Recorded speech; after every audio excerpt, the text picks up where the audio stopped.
set back to return for Boston College. At the bottom of your screen, just stepped out there. That is going to be Tim Frazier. And at the top is Jason Swepson, who stepped into that role last week for Mike Sanders, who was injured with an ankle. But we'll see Sanders today a lot more than we saw him last week against Navy. Rutgers 2-2, BC at 1-2, and we're underway as Frazier takes it over at the 2-yard line. Moves his way up over the 22-yard line where he's brought, and that's where BC is going to start their first offensive series. And let's take a look at what Mr. Glenn Foley has done so far this year. 55% of his passes have been complete. He's thrown 3 touchdowns, all of them last week against Navy, and had 5 picked off. Only 1 interception a week ago for 602 yards. He just gains with experience in each and every play and gains in confidence as well.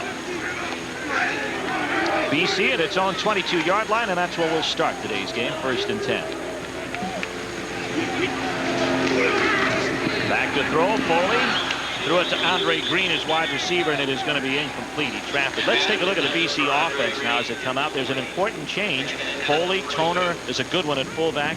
Hilbert will be the man at wide receiver. Chamura, the outstanding tight end. The big change is going to be at center today for Boston College. Tom Nalen in for the injured Mike Radigan. Radigan severely turned an ankle. He's going to be out for at least 2 more weeks. The veterans Bumpus and Ankin at the guard spots. It's 2nd down and 10 from the 22-yard line. Foley has Frazier in a single set. He gets the ball. Big hole off the left side. Runs straight ahead and is tackled by Malik Jackson of Rutgers at the 31-yard line. As you look at this from the end zone camera, you're going to see the cutback ability of Tim Frazier, the veteran out of Lynn, Massachusetts, as we look at the defensive line of Miller, Mays in the middle, Kozak starting for the injured Chris Jones. But there's the cutback ability of number 21, Tim Frazier, and that's what they're looking to do with their tailback. They've got Sanders and Frazier, who are very good going against the grain. Defensive line, as you saw, Miller, Mays, and Mike, or actually Corey Kozak, and for the injured Chris Jones. We'll talk about that here momentarily. Frazier breaks it off on 1st down and moves his way up to about the 35-yard line. Let's take a look at the rest of this defensive unit. The linebackers, Sean Williams and Elnardo Webster on the outside. Jameel Jackson, he'll play a lot on the inside with Todd Lane. The linebackers are a little bit bunged up from playing Michigan State and Penn State back-to-back. But in the secondary, Rusty Mays, Willie Wicks starting at strong safety, Malik Jackson, the brother of Jameel, and Ron Allen at the other cornerback spot. Jay Bellamy, a true freshman, would have started at free safety, but he is injured and will not play today. Foley scrambling for his life on 2nd down. Gets out of the pocket. And now gets around to the 35, and he's moving ahead to the 38. He spent a long time trying to make something out of that play. Did his best. Went ahead for about 4 yards when it was all told. Rutgers this year under Doug Graber is a different type of defensive football team. They want to penetrate. They want to come after people. They put pressure here, and they get some pressure right on the corner from the outside linebacker Williams. This forces Foley. There's Elnardo Webster. Here's his poise. He knows he wants to get upfield. He doesn't want to take a loss here. He does a lot of scrambling. He's pretty tired, but he didn't cough up the ball, and he came up with a couple of yards. I'm sure the Rutgers defense feels very frustrated by that. He made the compass spin on that one. 3rd down now. No score. First series of the football game. Hilbert is split wide to the bottom. Andre Green wide to the top, and out of the I formation, it's Toner and Frazier. Stumbled getting away from center, and Frazier gets back to the line of scrimmage. Jackson, Jameel Jackson, is the man who made the tackle. There could be some problems in there. You mentioned that Tom Nalen is starting at center, number 64. Nalen is a redshirt freshman. They missed the veteran in there, Radigan, who has been hurt. Here we see him just getting the football back to Frazier. Miscommunication there. They've got to do a better job, and it's forcing them now to come up with their first punt. Scott Wood to snap. Bill Kushner is in to kick at his own 22-yard line. It's been an adventure when BC has punted this year. Kushner, it's out a nice one that hangs up at the 22. Marshall Roberts is the man pulling it straight ahead and gets pulled down by a Steve at the 49. Coughed up the football, but they'll blow it dead as the ground caused the fumble at the 39-yard line. A 40-yard punt, a 17-yard return, and that's where Rutgers will take over. No score with 12-11 left to go in the first quarter. 26,000 new car owners. J.D. Power and Associates heard from them all. When they summed it up, Buick ranked 5th on their list of the 10 most trouble-free car lines sold in America. Buick outranked Honda, Acura, BMW, Nissan, Mazda, and every single domestic nameplate. Remember those 26,000 new car owners who road tested all those cars for you. Then remember Buick, the new symbol for quality in America and beyond. Nothing's too good for my baby. Nothing. So my baby gets very special treatment. There's a gasoline so special, it meets even BMW's detergency standard. Fill it up. Ultra. Sunoco Ultra 94. Clean power from the highest octane under the sun. Nothing else can match it. Nothing. It's ever so tough being ranked #1 and not being ranked. Playing the game without getting gamey. What assists me is Right Guard Sports Stick from Gillette with its maximum protection and aromatically airy scents. It's the essence of good gamesmanship. After all, when one is capable of home runs, why play foul? Right Guard Sports Stick, deodorant, and antiperspirant. Anything less would be uncivilized. There's Tom Tarver of Rutgers in his first full year as starting quarterback for the Scarlet Knights, making 61% of his passes. He's had 5 picked off. Offensive coordinator Stan Parrish defends them by saying several of them were tipped. Lots of motion out of the backfield. They wind up with one set, and that is going to be Bailey. The ball getting it from Tarver, and he crosses the 40-yard line out to about the 42. Make it a game of 3 as we look at the rest of the offense here. Tarver with T.K. Dorsey, the transfer from Miami. Bailey, Melton, Garantano, and James Jenkins, an outstanding tight end. We're seeing 2 great tight ends in this ball game. People believe both Jenkins and, of course, Chamura of BC may be the best 2 tight ends in the league. And you look at the offensive line, there's some changes there. Dave Clark starting at the right tackle position. That'll be an interesting experience for him as he's been thrust in because of injury there before. 2nd down and 7. Bailey again stood up right at the line of scrimmage and pushed back. And pushing him back is going to be Mike Marinero, who anchors the heart of that defensive line. Marinero, and that's a young group. Stolberg, Marinero on page, but it's a good one. Graber feels that Stolberg is the key there because of his quickness. Of course, we talked about the linebackers, experience in Pearson and Caesar, and of course in Kelly. And then you look into the secondary, Dave Johnson, very active at strong safety. Brian Williams, Chandler White at the corners, and Charlie Brennan in the free safety position. Coming up, it'll be 3rd down and 6. No score. Rutgers' first possession of the football this afternoon. Antonio Moore is back set behind Tom Tarver on 3rd down. He's scrambling, and he is sacked by Pahopek and Ivan Caesar back at his own 30-yard line, a loss of 9. Drop back action, and Jason Pahopek, 3 interceptions last week against Navy. Outstanding young linebacker. Watch 46 come just between the center guard gap. Nobody picks up on it, and he's quick enough to make the play. Very aggressive. ECAC Player of the Week last week for his 3 interceptions and 14 tackles against Navy. David Dunn back in punt formation. Averages 38.9 a kick. Gets out a nice hanger that drives Green back to his own 12, and he missed it in the sun. He still lost it. Rutgers has picked it up inside the 5. Specialty teams. It's been killing Boston College all year. And there's an example of it. Tom Pernetti is the man credited with coming away with a fumble. Great punt here. Drives Green, turns him around, and as he goes back to catch the football, watch this. He lets it bounce off his chest. You got to field it with your hands, and that's the reason he coughed it up. Never got a handle on it, and a big break for Rutgers early in the game. But again, specialty teams, the kicking game has killed BC. What an opportunity for Rutgers now. 1st and goal inside the 5.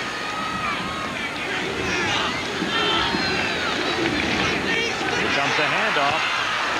Touchdown, and that is going to be Vince Hall.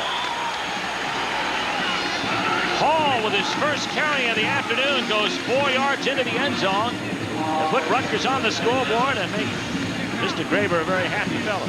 They brought Vince Hall into the game. He's been injured. He's an ISO tailback type. They like to line him up deep behind the fullback. That time Antoine Moore picked up the blitzing linebacker, and they got the score out of Vince Hall. And a big turnaround early here gives Rutgers a big lift early in the ball game. Terrific to score this early when you're away from home. John Benestat will handle the kicking duties. Low snap. There's the kick. And it is good. Let's take a look at it from the end zone angle again. Put the fullback, they just offset him to the right, get the ball deep the hall. Good block on the line of scrimmage by the guard there. That was Christ, and he made the block, picked up the blitzing linebacker, and he's in for a score. Rutgers up 7-0. 10:16 left to go in the first quarter of play. Let's pause for a word from your local station.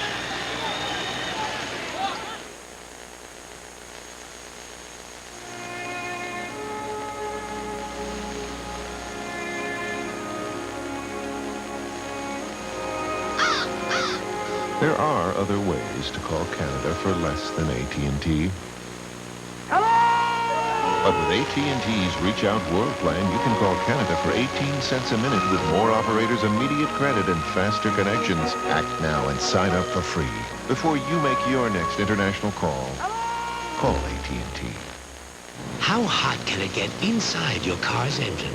570 degrees under extreme conditions. Take a leading motor oil. Take Mobil 1. Of course, Mobil 1 costs more. But under extreme conditions, when you see what can happen to conventional motor oil, it doesn't pay to play with fire. Mobil 1, isn't your car worth the extra protection? For engine protection you can count on Mobil Oil. Mr. Ian McKenzie. I'm Angus McKenzie. Ian's moved down the road.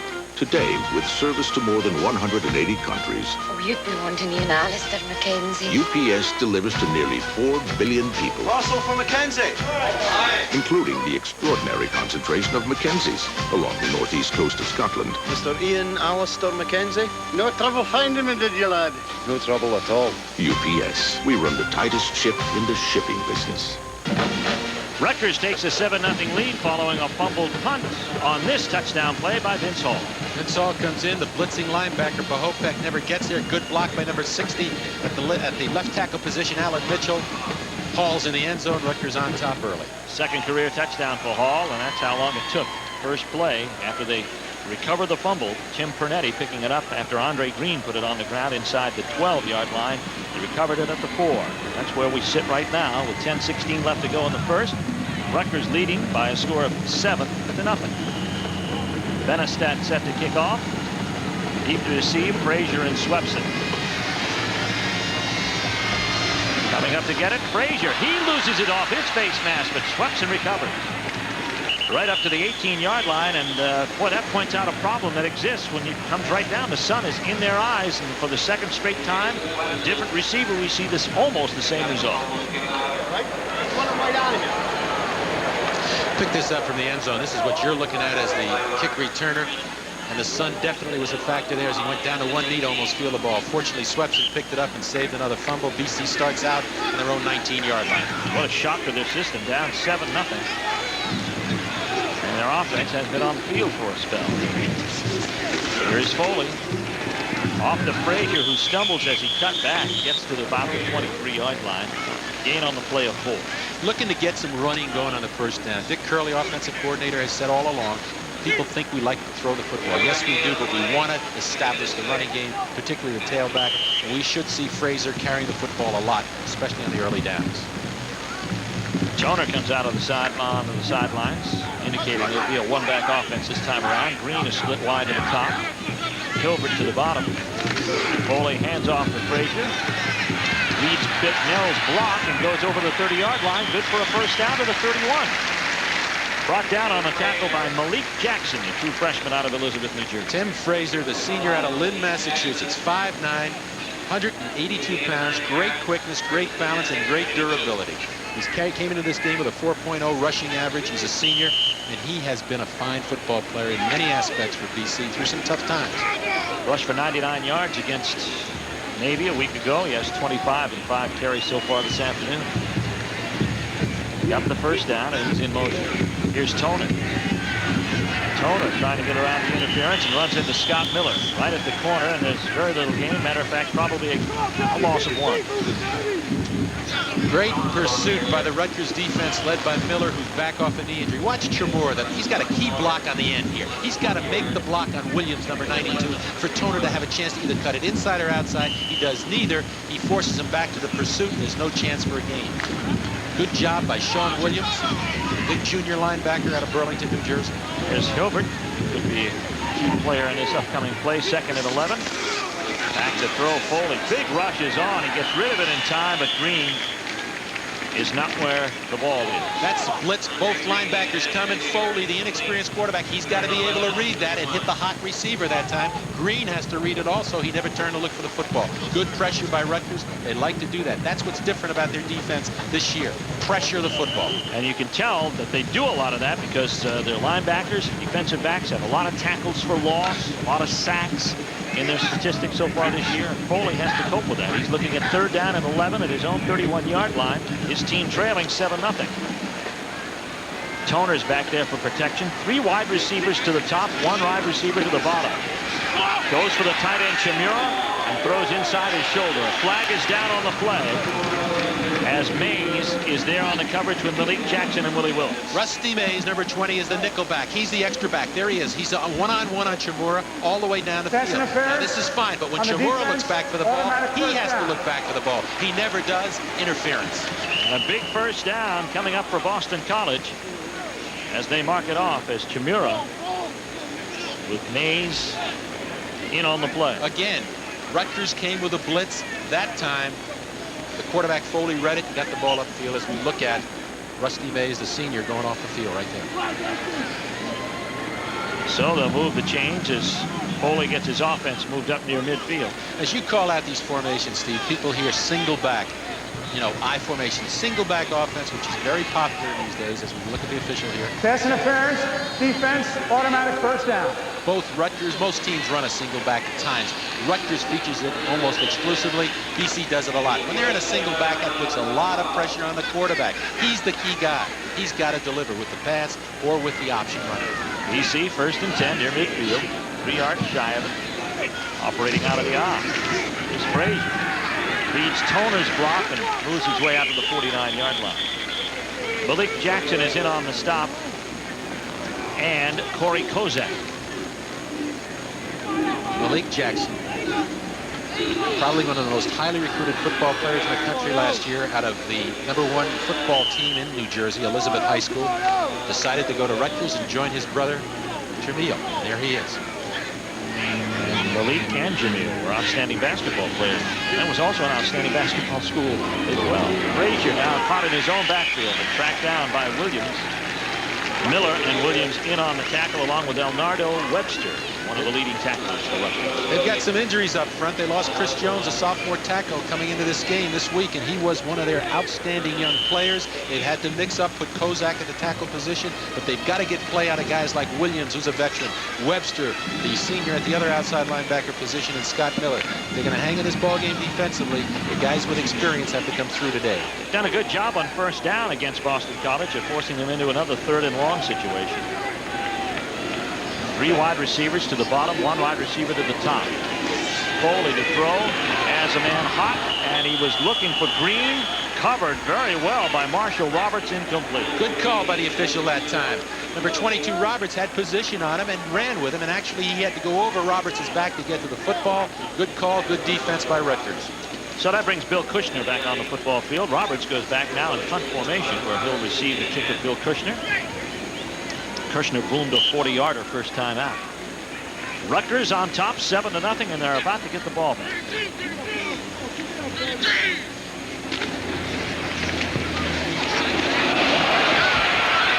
It's a short one.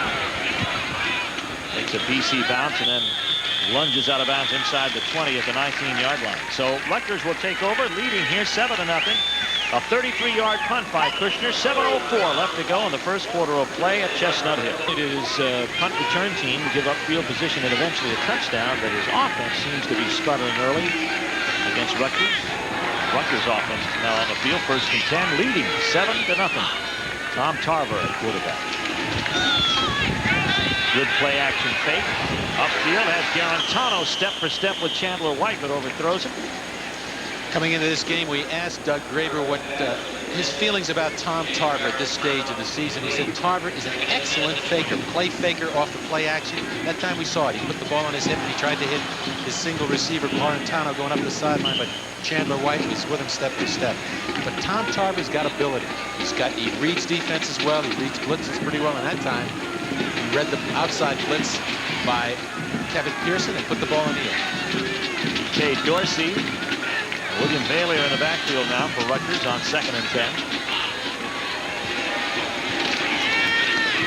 This is Dorsey's first carry of the afternoon, and he lunges ahead for about 6 yards out over the 26-yard line, and is down on the tackle of Ivan Caesar. He's been a pleasant surprise for him, Dorsey. Dorsey's a transfer out of Miami. Comes from Somerset, New Jersey. He's got the perfect build for the fullback. 6 foot 218. He's a north-south runner, and he is a pleasant surprise. He's played very well in the early season. 100-yard days against both Colgate and Kentucky. But Doug Graber said that was not by design. He does not want to feature any one particular back. And he shows that with Antoine Moore now in the ball game. At the single back set, 3rd and 4. Here's Moore trying to get outside of Stolberg, and there's nothing doing. Great play individually by John Stolberg. John Stolberg last year coming in as a redshirt freshman. Jack Bicknell talked about his quickness. He hurt his knee. He lost for the season. He's come back this year, and you saw it there. 57, the sophomore out of Boynton Beach, Florida. Very quick, handled offensive tackle. And it's really nice to see him come back and be able to play as well as he has this year. You know, he's at 250, maybe a little bit small, but all of his coaches say they like his quickness. He explodes off the ball. Here comes the kick by Dunn, and he just does get it away. Green now will get away from this one after tragedy struck last time. It's a great kick. Look at this thing, never ending. It's going down to the 4-yard line. What a kick by David Dunn. But you see what happens there. Green knew he had trouble the last time, so he made the choice, and it's still rolling. Oh, look at it go. They've got it down at the 1-yard line. 74 yards. At the 1-yard line by David Dunn. Obviously the longest kick of his career. And sophomore, his longest previous was 52. And that was caused in part by the sun. And Andre Green remembering what happened last time. We are looking at the sun. Look at what the punt returner here has to face as this ball comes down, and he doesn't want any part of it after his last experience. And he lets the ball bounce, okay, and Rutgers gets a great bounce. They just follow this thing as it goes out of bounds, ending up inside the 1-yard line. What a great kick, what great field position for Rutgers, and it continues to go, I mean, look at the wind is helping him here. He might be breathing on it. Question, yeah, who's that is wind? a scene, isn't it? Look at that. And here's where BC starts. Oh, 99 yards away. In the end zone, Foley. No fear, is going to throw over the middle. It is complete to Chimura, his tight end at the 23-yard line. Give credit to Glenn Foley and to the offensive coordinator calling the shots here as he pulls back in his situation deep in his territory, puts the ball up, and he gets a perfect pass right over the linebacker Williams into the hands of his most trusted receiver, 89, Mark Chimura.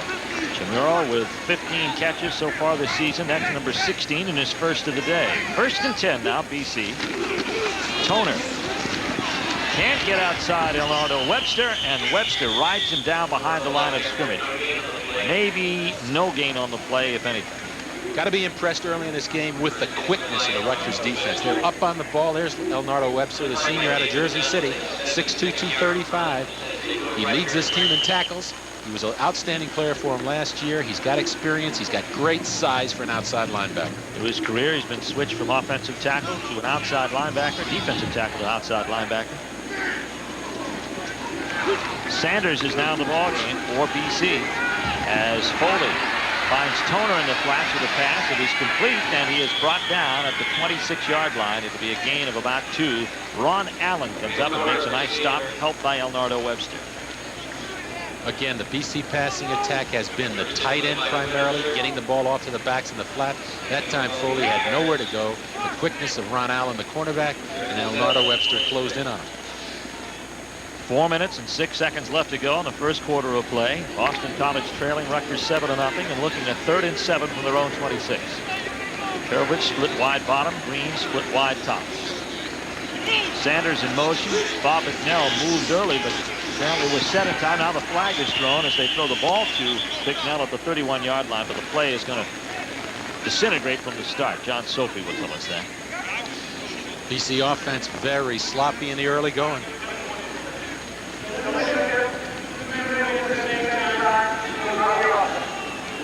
So it's an illegal shift against the offense. And BC will be penalized 5 yards. Back from the original line of scrimmage. Illegal shift, offense, penalties decline, 4th down. Yardage wasn't enough. Want to put him in punt formation, so they do. And this will bring Kushner out again. You know, coming into this game, Rutgers defensively had only allowed 87 points. They've allowed 3.5 yards per carry versus the rush and 11.6 against the pass. That's pretty impressive when you consider the people they've been playing, and they look very aggressive so far in this first quarter. Marshall Roberts back to receive the kick of Bill Kushner. And over end, he slices it, but gets a favorable bounce. Roberts will get away from it.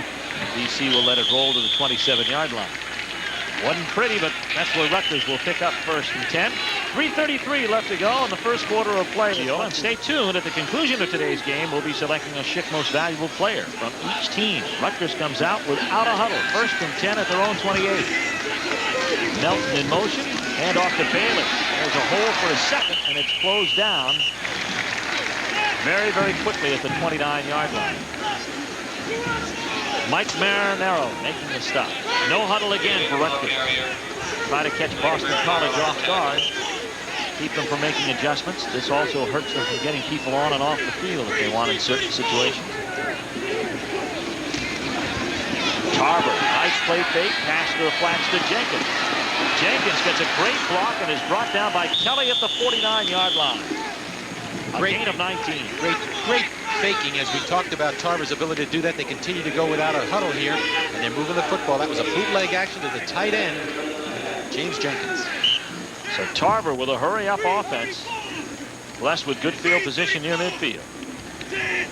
One setback is Bailey. He gets the handoff, and he gets shot at right at the line of scrimmage by Jason Bohofen. That brings the crowd up. That's the first thing BC fans have had to cheer about. Bohofen, who made the play last week with 3 key interceptions against Navy, turned it around. Watch 46 come up here and make the hit. Just a sophomore out of Dover, New Hampshire, and he comes up and he catches 21 Bailey just where you should, and he just turns him back. And Rutgers goes with a huddle this time around. BC gets some defensive replacements in. It's hot on the field today. Temperature at game time around 85 degrees as you look at Bohofen. 2nd down and 9 for Rutgers at their own 49. Double tight end set, moves in tandem. Handoff.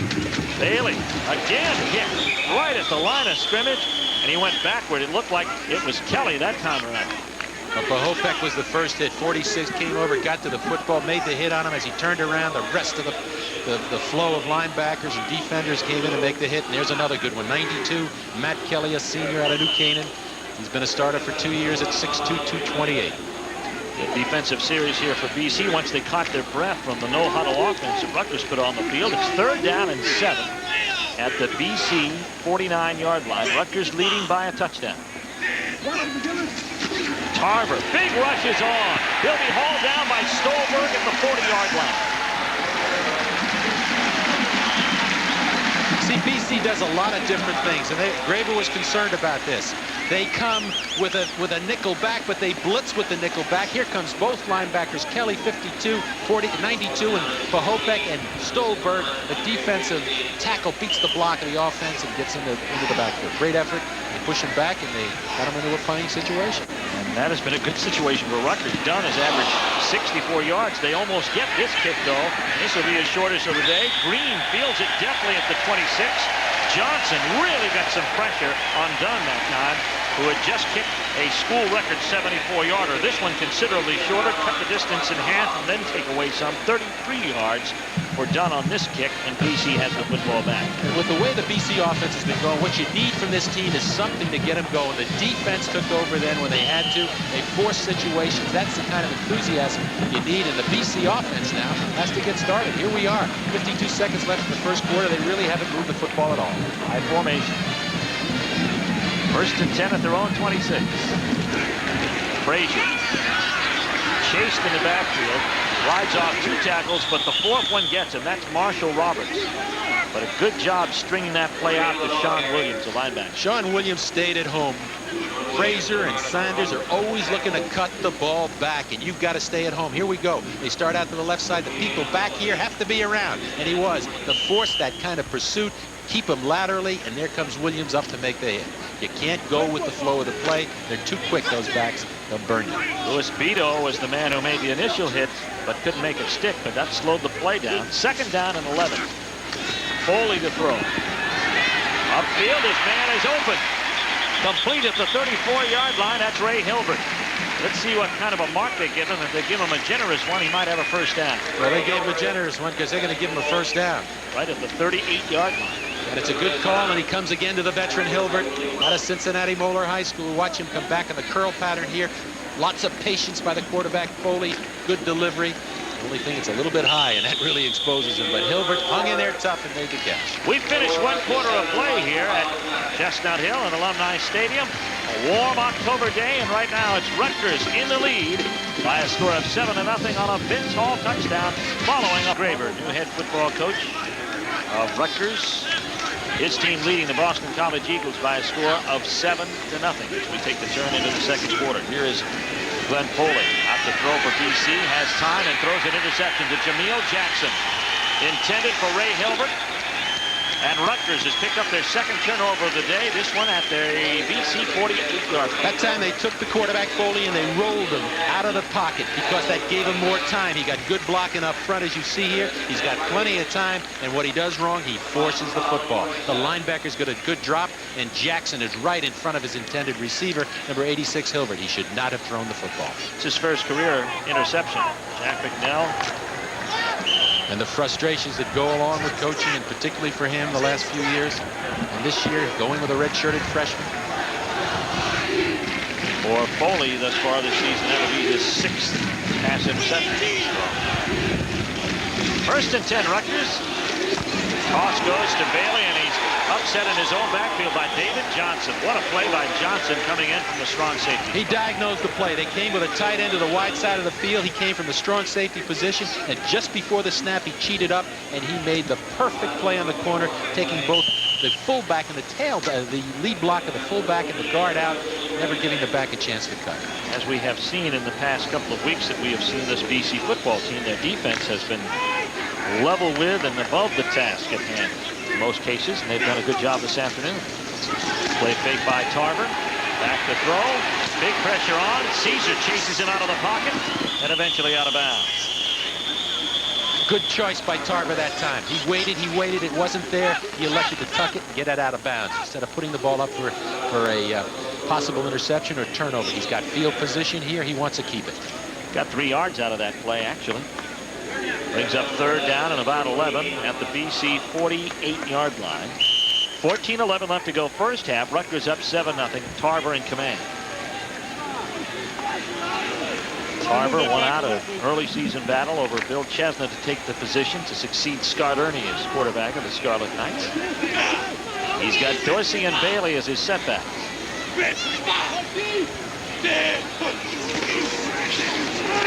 Big rush on, and Johnson flattens Tarver at the 43-yard line. That's a safety blitz. They brought the strong safety, 44, Dave Johnson, the veteran, up on the line of scrimmage. 2 key plays by him in a row here. He comes up on the outside. Watch him from the backside. That's where you get the pressure. There's a short side there because the end is split. He came right over the tackle and made the hit. And the defense, the BC defense, is keeping him in the ball game right here. So Green has the sun over his shoulder this time, and Dunn has it in his face and has the punt blocked by Wood. And it is going to be down near midfield at the 49-yard line, but it was Todd Wood, the sophomore out of Mount Vernon, New Jersey, who got his hand on the football and blocks a David Dunn punt. So many times the special teams create the enthusiasm, and this is what's happening in this ball game. Watch number 7, the punter here, as he looks.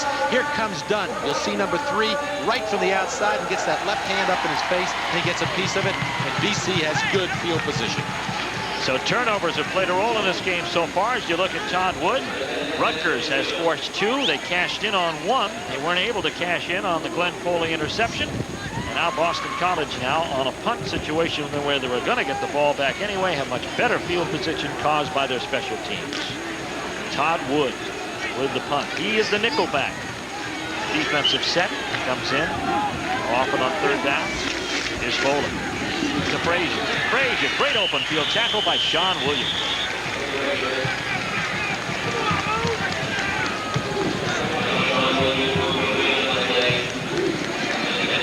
To the yardage here in the first quarter.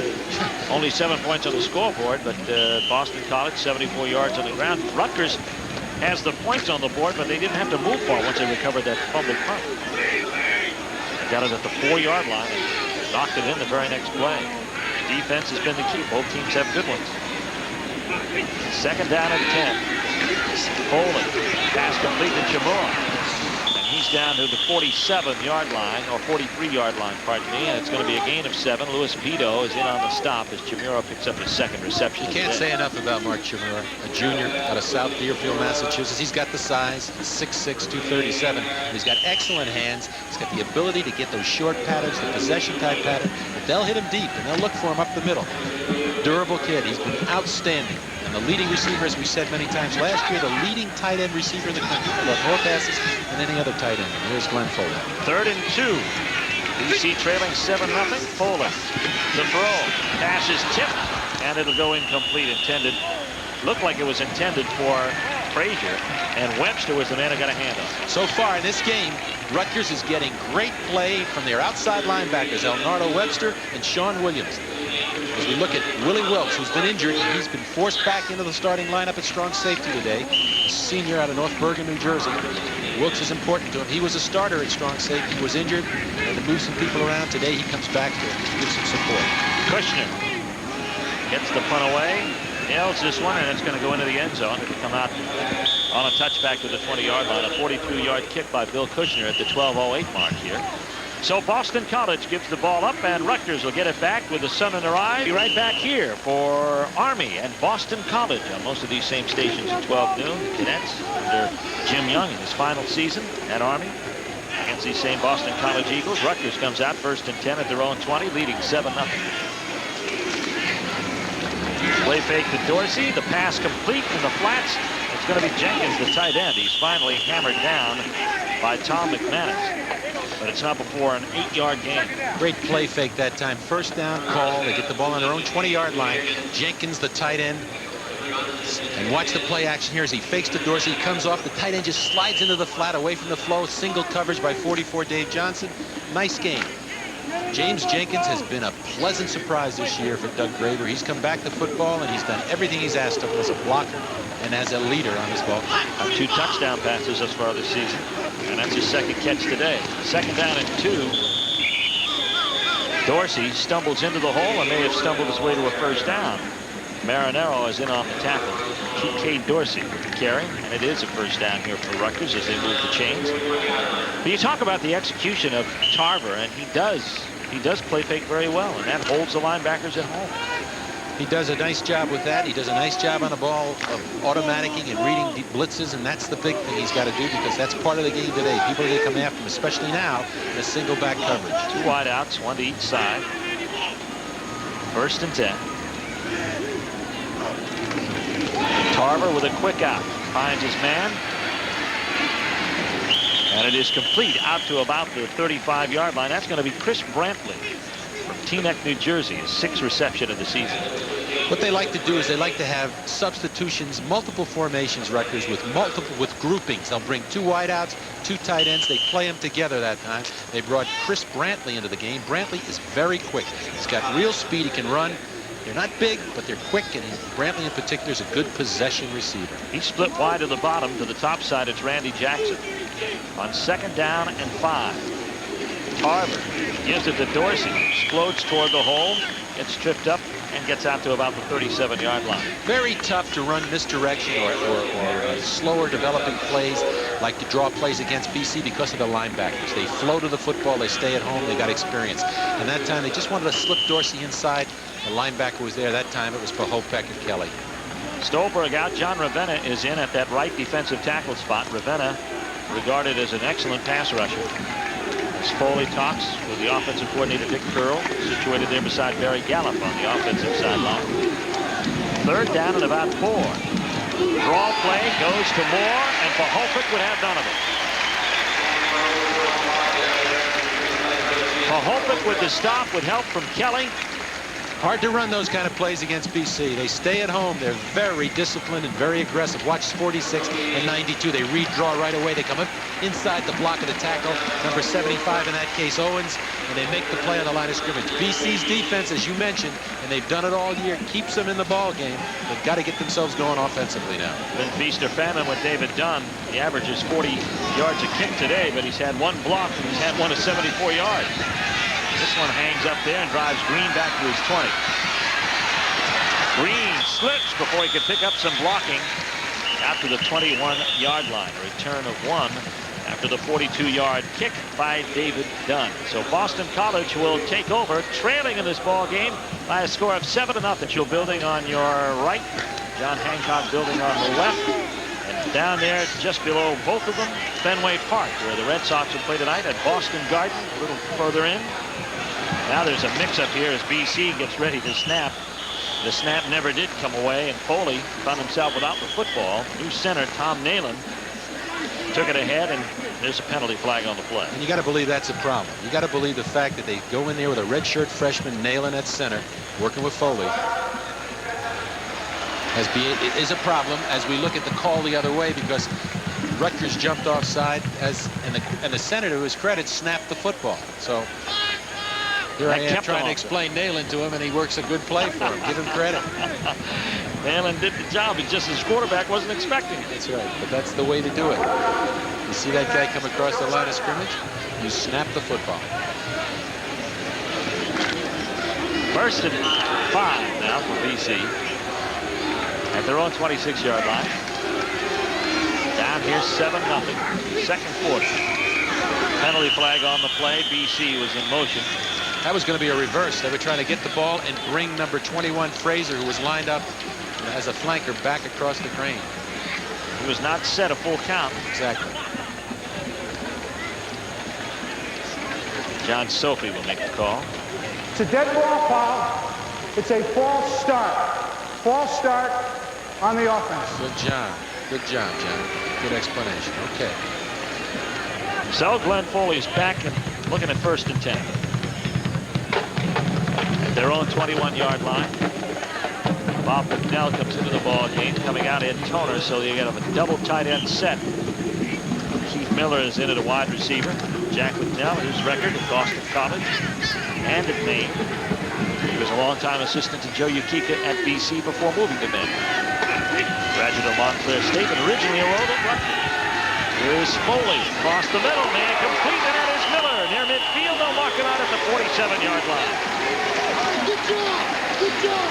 Good job! Good job that time. Drop back action. He waited for Miller coming from the split position. Watch this. Good drop back action here. Little fake to the fullback to hold the linebacker. But basically, he's looking for number 23, Keith Miller, who's running a deep sideline cut here in front of 43, Malik Jackson, the free safety.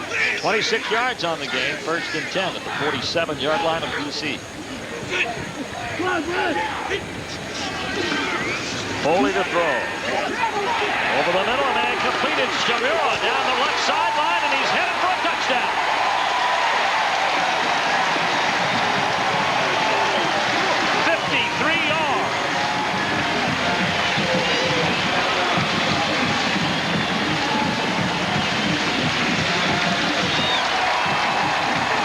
We talked about the ability of Mark Shamura. What a fine receiver he is. From his tight end position that time, he ran a sideline cut and then took off. Just flew up the sideline, and the football was there, and he has the speed and the size to take it all the way. Big, big pass completion there, getting BC right back in this football game. Their offense needed that badly. And here is the fake for 2. It is a pass into the end zone. Good for the 2-point conversion. It goes to Shamura again. And BC takes an 8-7 lead. Many teams line up with 2 or 3 people to one side and the rest of the line, and they want to see the adjustment defensively. Right now, the officials are conferring to see if it was a legal formation. Here comes the referee. Ineligible receiver, downfield. Okay, let's try and explain that. What they did was they lined up 3 receivers to one side with the center and the quarterback, the rest of the line over on the left hash mark. When Rutgers didn't adjust, they went to the play called Chamura in the end zone. They completed the pass. Unfortunately, somebody moved before the snap and went across the line of scrimmage. The offense, still extra point. So they repeat the play, and now they got to go with the extra point. So Sean Wright will come on. So what? He didn't go downfield. He didn't go downfield. And Wright so far this season, 5 for 5 in point after. But this one will be marked off 5 yards. So it'll be like a 15-yard, 25-yard kick. He had to kick an extra point of 35 yards against Navy a week ago. Foley is holder, and the kick is good. So instead of being 8-7 Boston College, it's tied at 7 as the BC Eagles get on the scoreboard with 8:20 left to go in the first half of play. Score tied at 7. In the independent J.D. Power & Associates initial quality survey, only one American car line ranks in the top 10. But then, quality has never been foreign to Buick.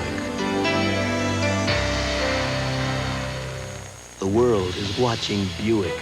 Its quality standards have made inroads everywhere. Now there's the powerful new Regal 4-door sedan from Buick, the new symbol for quality in America and beyond. I'm Mike, Paxton brother nobody knows. Who's that guy? I'm Mike. We all shave with the same razor, Slim Twin disposable. Slim Twin. Slim Twin. He's got a narrow head. Like Mike. I'm Mike. Yeah. So you can shave hard to reach places. Men prefer the chic Slim Twin over Good News. The Slim Twin disposable reaches every place on every face. Guys? No autograph. Heard. From Chic. One day there was just too much gray. I thought, should I or shouldn't I? I didn't. I was afraid it might look phony. I wanted natural looking color. Watch Willie Wilkes, the strong safety. He's looking for help. He says, come on over here and help me. This is the extra point try, going for 2 right here. And as they develop the play, this is the touchdown pass to Chamura up the sideline. He broke for the sideline and took off on a fly pattern, got inside of the defensive back, Malik Jackson. With the speed and size, he gets into the end zone, and BC gets back into the ball game. So Willie Wilkes knew what was going to happen. Just was powerless to prevent anything to happen or help out. 2 plays, 79 yards. Chamura's 3rd career touchdown reception, 4th career touchdown reception, his 2nd of the season. Sean Wright to kick it off. 7-7 our score with 8:20 left to go in the first half of play. Melton, 5 yards deep, he won't come out. So it'll be a touchback, and he comes back to the 20-yard line. So BC tried to get that 2-point conversion in, could not. An eligible receiver downfield. The sum and substance is that a lineman lines up on the outside of that formation when they offset such as that, and when he does not warn the official that he is either an eligible or an ineligible receiver, that the official is going to tell him at the most inappropriate time after the play is run. So that's where Rutgers will take over first and 10 as Tom Tarver comes out. Tarver on the afternoon, 3 for 4. He only completed 73% of his passes coming into the season. Here's T.K. Dorsey, the fullback, straight ahead. And that was after a reasonable amount of attempts. Paholpik is in on the tackle with Mike Marinero. When you look at the last few series, Rutgers offense really hasn't done much. The BC defense has come alive. They've really put a lot of pressure on Tom Tarver. Now he has to, with the game tied, he's got to generate a little more offense. When you look at the play of Mike Marinero, and I talked with his defensive line coach, Orfeo Carlaluri, yesterday, and he said the reason the linebackers get so many plays is that Marinero is not getting pushed into their field of vision. Very hard to block. Dorsey puts the ball on the ground, but Rutgers picks it up again. It popped loose. Matter of fact, Dorsey recovered it himself. He gets out to the 26-yard line. Usually the inside linebackers making great plays are helped by a nose tackle like Marinero. Here Marinero comes or beats the block of the center, gets his hand in there as the hit comes over from Stolberg, which causes the fumble. But what he's doing is he's occupying a guard and a tackle at the center at the same time, which frees the linebacker to go to the ball carrier. And that's why guys like Bohopek and Kelly and McManus make a lot of hits. 3rd down and 4 after the 2-yard gain plus the fumble by T.K. Dorsey. So we're tied at 7 as Tarver has a lone setback. Moore back to block. A quick drop and a short pass. One of the things BC wanted to do was put some pressure on Tarver. So far, he hasn't responded. That's right, and his coach coming into this game, Coach Graber, said that he does read blitzes. He read the blitz that time. It wasn't only a blitz, it was man coverage, and his receivers never looked back to the football. So the BC defense is slowly turning this game around, and right now, if they can handle this punt, they'll have field position. David Dunn is back to punt. He's kicked it 5 times for a 41-yard average and a long of 74, which is a school record. He's also had 1 block. He has another 1 block. Same player. It's picked up by Johnson. Return for a touchdown.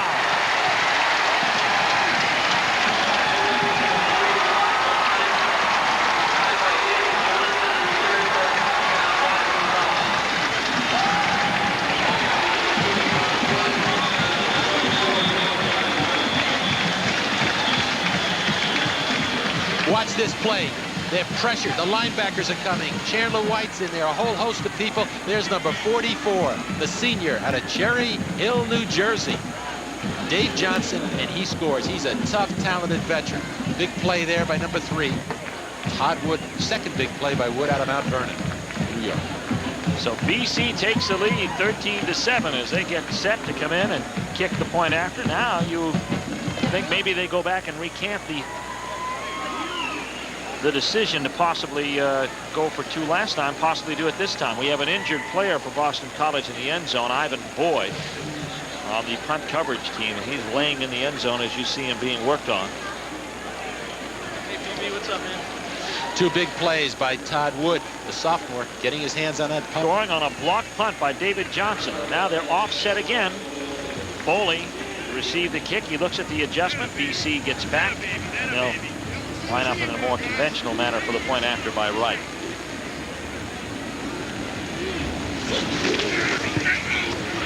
There's the kick, and it is up, and it is no good. Pushed off to the right side by Wright. The kicking game continues to be a problem, but a penalty on the field. Or is it? No, it is not. Okay, as you look at this extra point, watch the snap. They have trouble putting the ball down. Look at how high this snap is, but he should have it down. He gets it down in time, but the lefty always pulls to the right. This time he pulls it too far, and they miss an important extra point here. 13-7. You know, the kicking game has been a problem for Boston College. It has been a problem today in the way that they receive the ball, and just recently here in this missed point after. Coach McNell comments. Straighten out some of these problems. We lost Andy Carroll, long snapper, due to knee injury.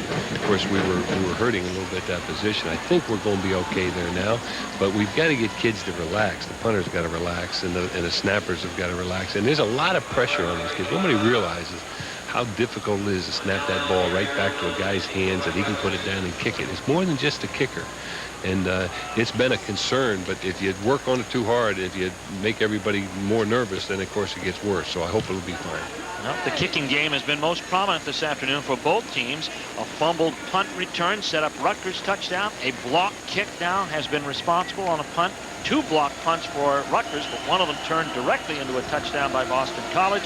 And of course a missed extra point here on a high snap, the problem that Jack McNell just alluded to. As Sean Wright kicks it off, and it goes out of the end zone, luckily for Rutgers, off the top of Ron Allen's helmet, as he was blinded by the sun. But that sun, very tough down at that end of the field. So Rutgers will take over 1st and 10 at their own 20-yard line. The announcers for this game are selected and compensated by JP Sports. This broadcast is a copyright presentation. Any use of this broadcast without the express permission of Rutgers University and Boston College is prohibited. Tom Tarver returns to the huddle. Steve Martin here along with Bob Cassiano. Got a good halftime lined up for you. We'll look at some of last week's action. We'll also have a talk with Boston College Athletic Director Bill Flynn. So stay with us.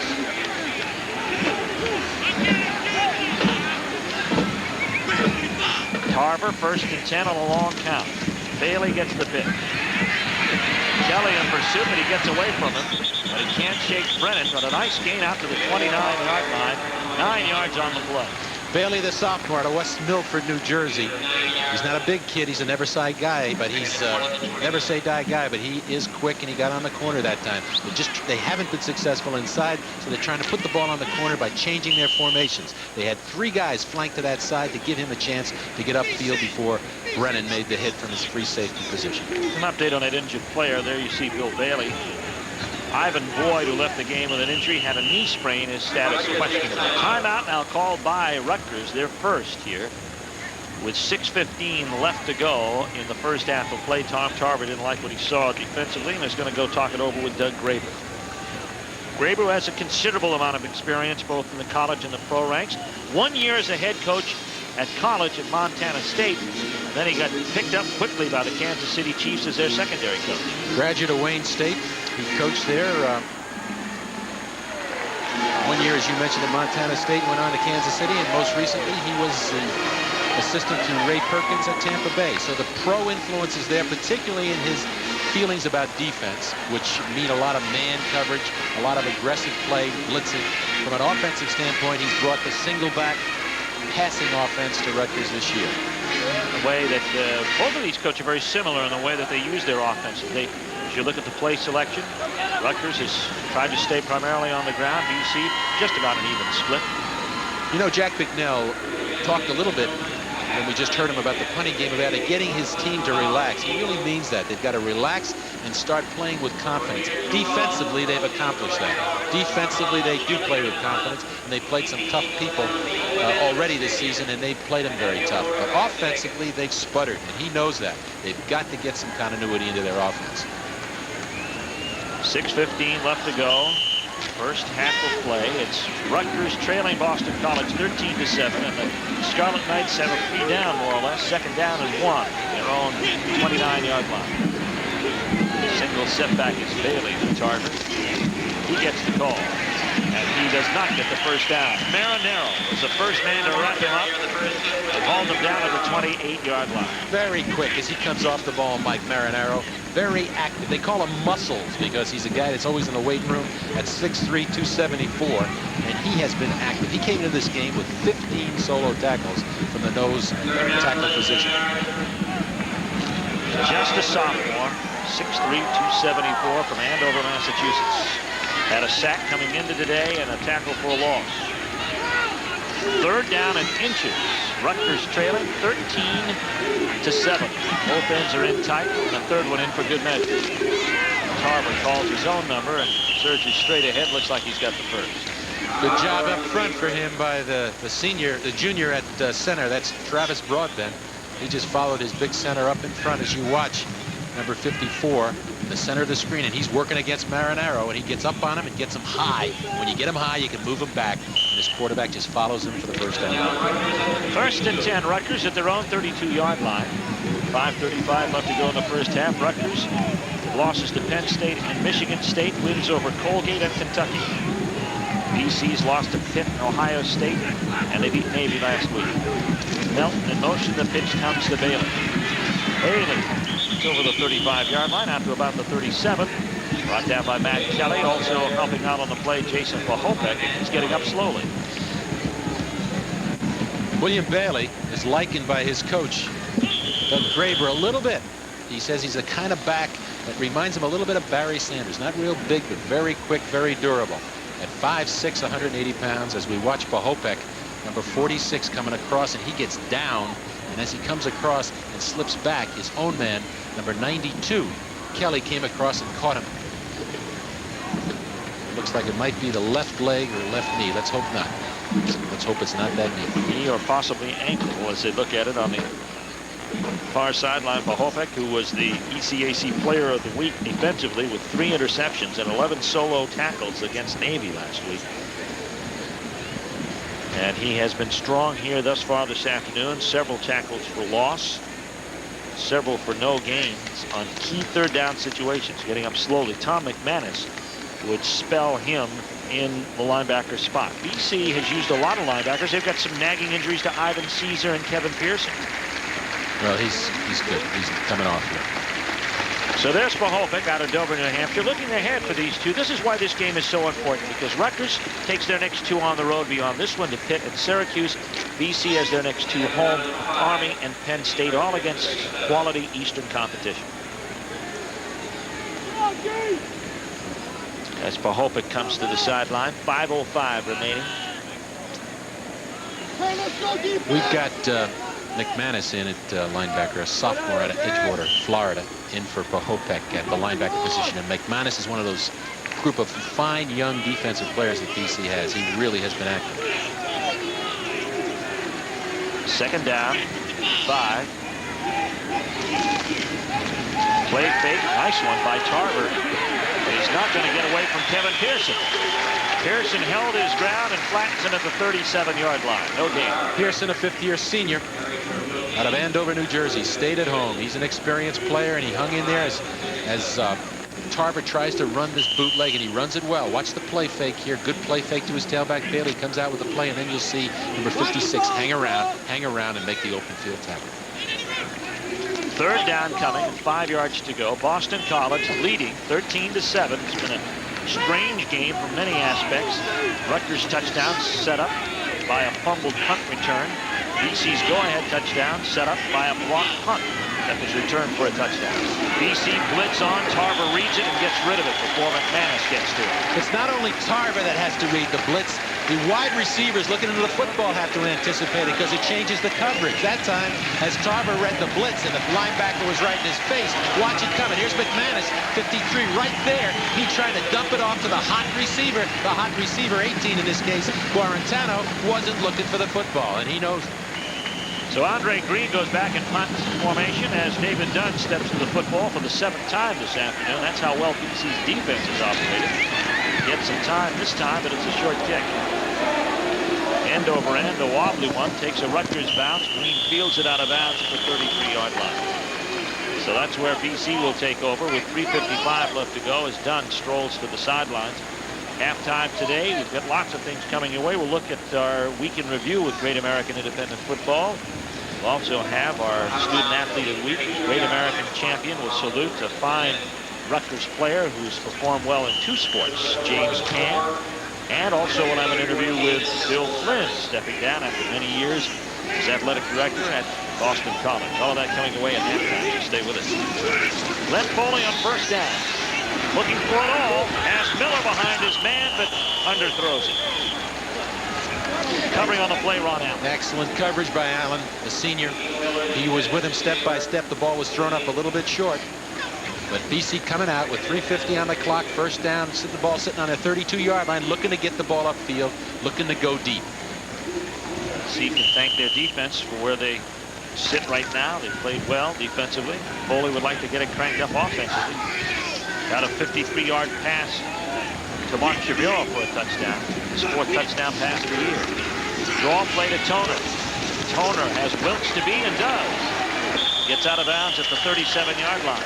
That type of play with Rutgers aggressiveness might be open to Boston College at times today. Especially off the play fake, and that's what you're going to see. The fake to hold those people as they come and then try and go one-on-one with the defense, which most likely is in some type of tight or man coverage. As you look at Jack McNell, as we've said before, one of the few coaches in the country, he signals in the formations. He gives them the formations and the play that comes from his offensive coordinator, Dick Curl. 3 wide receivers, now 4 as they set up a slot. 2 wide outs to the top side on 3rd down and 4 at the 38. Rutgers showing blitz. Now they come with it. Foley reading it, wanting one-on-one coverage with Miller. He got just that, but Roberts was equal to the task and he threw it away. Again, good job at disguising the coverage by Rutgers, faking the blitz, then coming with a late blitz. That time, the young quarterback Foley just put the ball up. He was hoping somebody be open.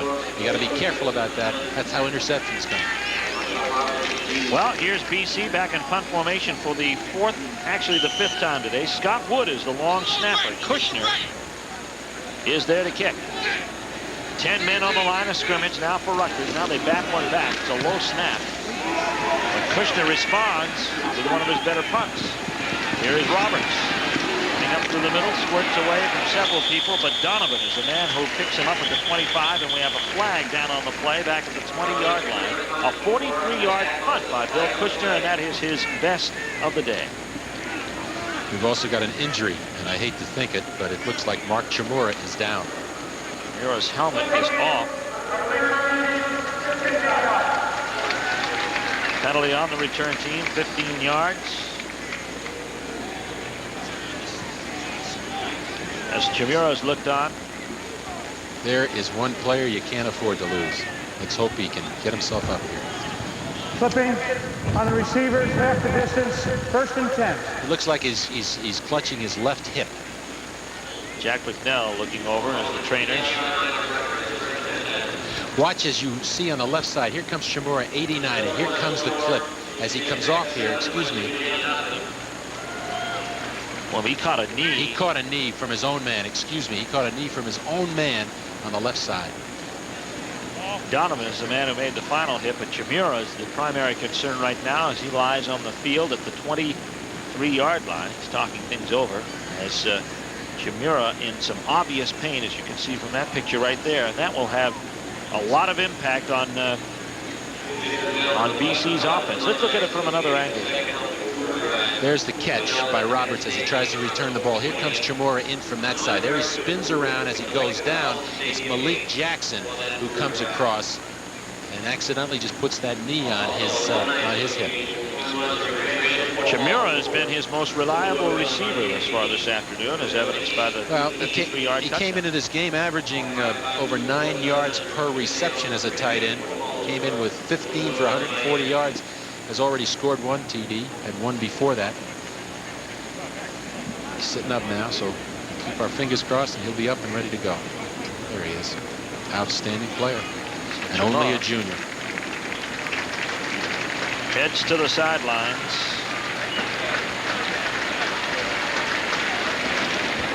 As we have 3:26 left to go in the first half of play. See if they're able to get him feeling better by the time the second half rolls around. Boston College now goes to the defense.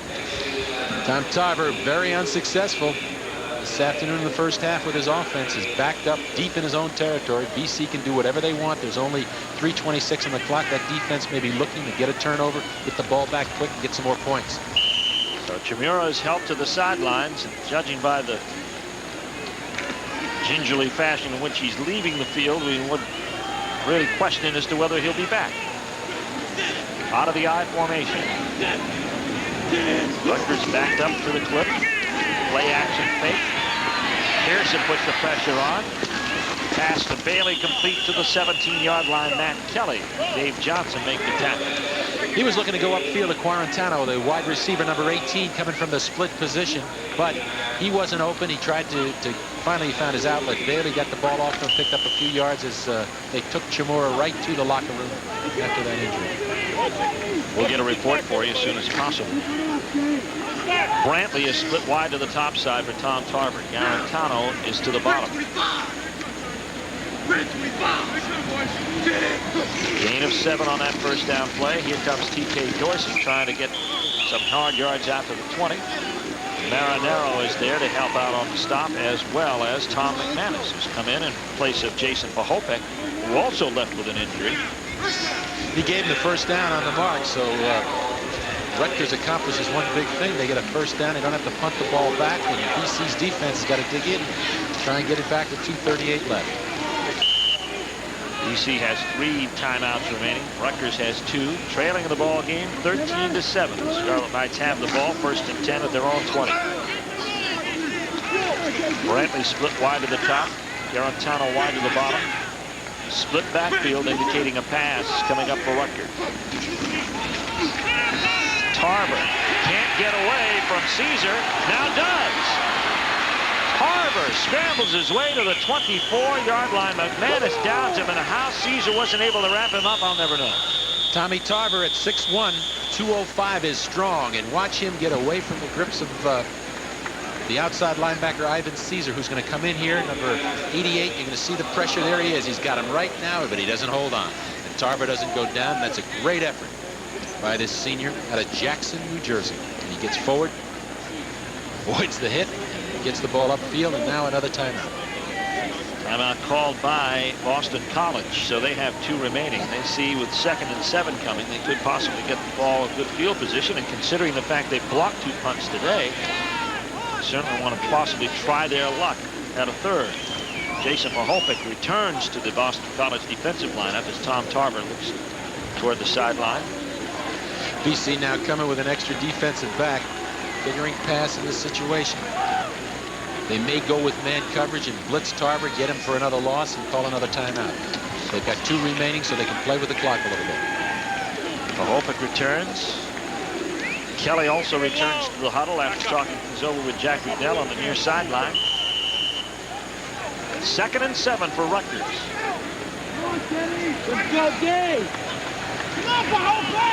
Sean Scott and Chris Brantley are split with twins to the top, Randy Jackson to the bottom. Antoine Moore, the lone setback.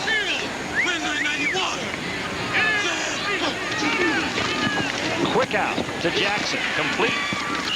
He's at the 31-yard line, and he's got the first down. Jay McGillis picks him up on the tackle. Coming into the game, Doug Graber said that Tom Tarver automatics well. He reads defenses. We give him an opportunity to call the play on the line of scrimmage. That's what he did that time. He called the wide receiver. He just went out to him with a stop pattern, got on the football, got another first down, and really sort of takes BC out of play now because he's not only got field position, but he's got time on him. Now we may see him come up with the pass. He may elect either here or very shortly to put the ball up deep. Scott and Brantley to the top. Downtown up to the bottom. 1st and 10. They go with Antoine Moore, and he gets wrapped up as he heads toward the line of scrimmage. Stolberg is there. Also there is Mike Marinero. The initial hit. Very little gain, if anything, on the play. Brings up 2nd down and 10 at the 31-yard line. Clock rolling, 1:22 left to go in the first half of play. BC and Rutgers both have 2 timeouts. Boston College leading 13-7.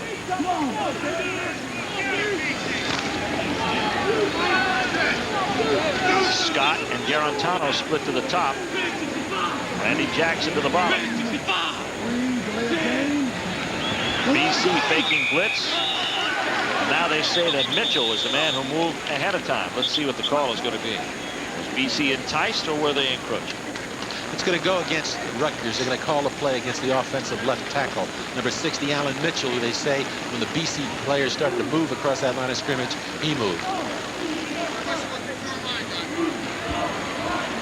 Dead ball foul. False start on the offense. 55 seconds remaining in the first half. Rutgers has not spent much time at all in Boston College territory. Only 2 excursions in there, and one of them after BC fumbled a punt return. And then, of course, the interception, and they wound up punting the ball away from midfield, or actually in their own territory. 2nd down and 15 at the 27. 42 seconds remaining in the half. BC again stunts ahead. Another flag is thrown. This time it was Stolberg, the defensive left tackle, who jumped on the play. It's going to go the other way this time. Dead ball. It's an encroachment contact foul on the defense. 5-yard penalty. There's no excuse for that. Many times we mention it because you're looking at the football from that position and you should not move unless the ball moves. Stolberg very anxious, very aggressive, very athletic as we see him ballet style jump over the offensive line. Now, most linemen, when they get caught over the neutral zone, they'll deliver a hit. Ah, what the heck, I'm here. Let's see how strong those shoulder pads are. 2nd down and 10. Tarver to throw finally. Has a man open, and it closes down quickly, but did he get it? No. They say Scott couldn't come up with a deflected pass in time intended for Garantano. Excellent coverage back there in the secondary. Number 43, of course, Brian Williams, the expert cornerback, experienced cornerback. Watch him follow the flow of the ball, and he's in perfect position. Brian Williams, 3-year starter. Here comes the tip, and almost turned into a big break for him, but he couldn't control it before it hit the ground. That was the 2nd receiver, Sean Scott, out of Willingboro, New Jersey. As we look at Williams, completing his senior year, he's out of Cincinnati, another product of Moeller High School. BC's had their share of it. Yes, they have. Great receivers like Tom Waddle, one currently on the offensive side. Gilbert. 15 seconds left in the first half. Antoine Moore trying to make something out of 3rd down and 10. Does not, and BC is going to call a time with 7 seconds left. Going to make them punt the football, which has been... They've been working for that because they've had great success against it today. And look at here as we look at the punting for Rutgers today. 2 blocks so far, a 74-yarder. It's been feast or famine for David Dunn. He's had 2 of them blocked, and one of them, the second, as you see, Dave Johnson, turned into a touchdown. Both of those blocks from number 3, Todd Wood. So we'll watch where he lines up and see if Rutgers can turn that into a block. Dunn comes onto the football field. Wood will find him in the middle of the BC formation. He's gotten his hands on the football twice. 7 seconds remain in the first half of play. It's Boston College 13, Rutgers 7, and Rutgers in punt formation. The final 55 seconds of this first half have been anything but a thing of beauty. 2 penalties, a misfire. Okay, BC, of course, 10 men up on the line. The key is where is number 3, Wood. Wood's in the middle, playing off the right tackle as he lines up. He's been the guy that's gotten it clean.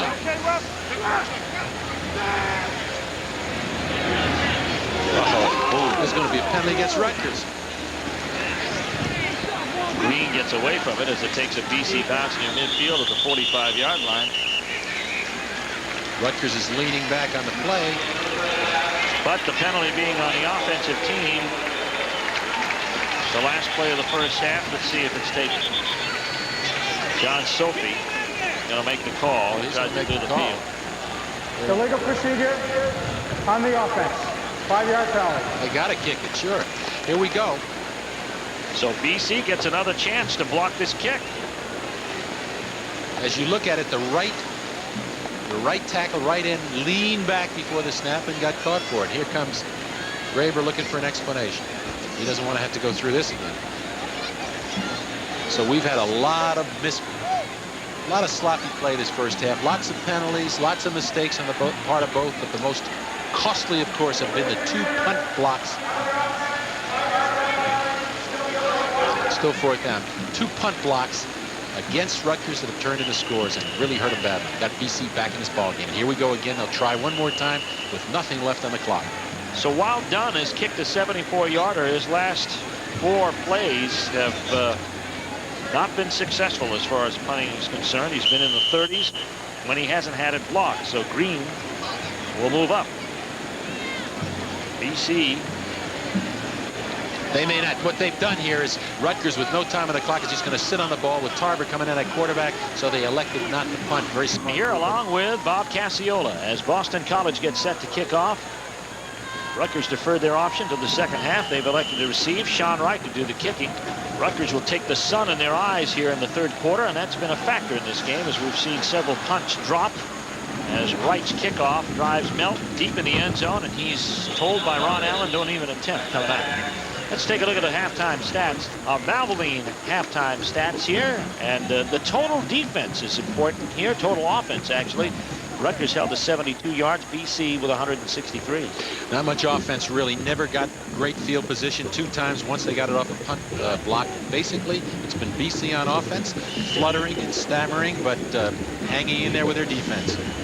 Touchdowns today. Vince Hall, a 4-yard run after a punt return was fumbled. That put Rutgers up 7-0. BC tied the score on a 53-yard pass to Mark Chimura from Glenn Foley, and they took the lead on a blunt punt returned by Dave Johnson. This is Vince Hall. Once again, his 2nd carry of the game. Not as successful as the first, but the yardage is about the same. Out 5 yards to the 25. Matt Kelly is there for the tackle. Getting Vince Hall into the game, getting him back. He's the back they like to put at the tailback position, run him off tackle and outside. He's got a little size at 197 pounds, and he explodes. He's been hurt. Vince Hall being a tailback tells me that they're looking to maybe get on the corner a little bit with the tailback. Tarver comes out, 2nd down and 5 at his own 25. Out of the eye. Stolberg is in the backfield as he handed off to Vince Hall. Hall stumbles to the ground at the 21 for a loss of 4. Big problem there as far as the quarterback in his center. He got the snap before he expected it. People were in his backfield. He never got started. Very fortunate to get the ball in the hands of Hall without a fumble. Watch this. And look at Stolberg and the quickness. 57. The problem there was Broadbent, the center, and the quarterback Tarver. Pushes him back, and now they're looking at 3rd and long. C's defense has been able to dictate the terms of battle as you look at Stolberg. Not as big as you'd like to have defensive tackles be. He's about 250, but he has some speed and explodes off the line. Third down. Rutgers trailing here. Garantino with his first pass reception of the day out to the 40-yard line. A nice gain of about 18 yards for Garantano. Great execution, and they lost Chandler White, the cornerback, number 9. Watch this. Garantino comes across the formation in motion. They bring everybody down, and they sort of pick for him as he comes outside, and Chandler White, 9, responsible for that, never comes off the play, and they get a first down, and that's what they need. They got to get upfield and make some first downs. That's James Garantino. He's the most skilled of the receivers. Good hands, good feet, not great speed, but runs excellent patterns. 7th catch of the year, first 10 now for Rutgers. Trailing in the ballgame, 13-7. Pitch to Bailey. Bailey gets around the pursuit, has a first down. Brought down on a saving tackle over on the far sideline by BC's Ted Page. We've got an injury. Ivan Caesar is down. He was trying to make the play from the corner, as was the strong safety Dave Johnson, who has made big plays. Again, trying to get on the corner. Here's the toss, trying to get outside, following Dorsey. Dorsey gets the block right there. A great block by the fullback Dorsey, which shakes number 21 Bailey into the secondary for big yardage. And in the process, Ivan Caesar, the senior, took a big hit, and that block was Dorsey's block, the fullback on the corner. When the fullback can get the contained man, in this case the outside linebacker Caesar down, he got a chance of making a play. Caesar comes gingerly to the sideline favoring the right leg. Donovan will take his spot in the lineup. BC has suffered some injuries today. Mahopik was knocked down momentarily, just shaken up. He's back. Mark Chamura, we're still waiting for him to come out from the locker room. See where Caesar gets hurt. Watch number 2 right there coming down to make the block. Actually, he's blocking the cornerback who came up, who was the contained man. Caesar's trying to get inside out, and he gets picked off by Dave Johnson. What they did was they took the strong safety, brought him up on the corner to force the play, and he was blocked by the fullback Dorsey. Here comes Caesar to the side. Bailey's 11th carry for 42 yards now. Been their most productive runner. He's straight ahead again. Gets a shot from Stolberg. Survives. He doesn't get out of the grasp of Mr. Kelly. Very simply, changing their style. They didn't move the football with their multiple formations and their single back in the first half. Rutgers comes out, now they go to the I formation. Just power. Let's get some first downs. Good thought here. They got to build a little confidence in their offense, so they're coming out and they're going right after it. Fullback, tailback tandem. In the third incursion into BC territory this afternoon, it's at the 43-yard line. 2nd and 7. Barber gives to the first man through. TK Dorsey. Ball pops loose, but they blow it dead as Kelly had a helmet on him. Right up front of the line of scrimmage. Pearson helping out on the play. Absolutely, the way that Kelly filled that hole, just came in there and just hit that fullback as he hit the line of scrimmage. Big hit.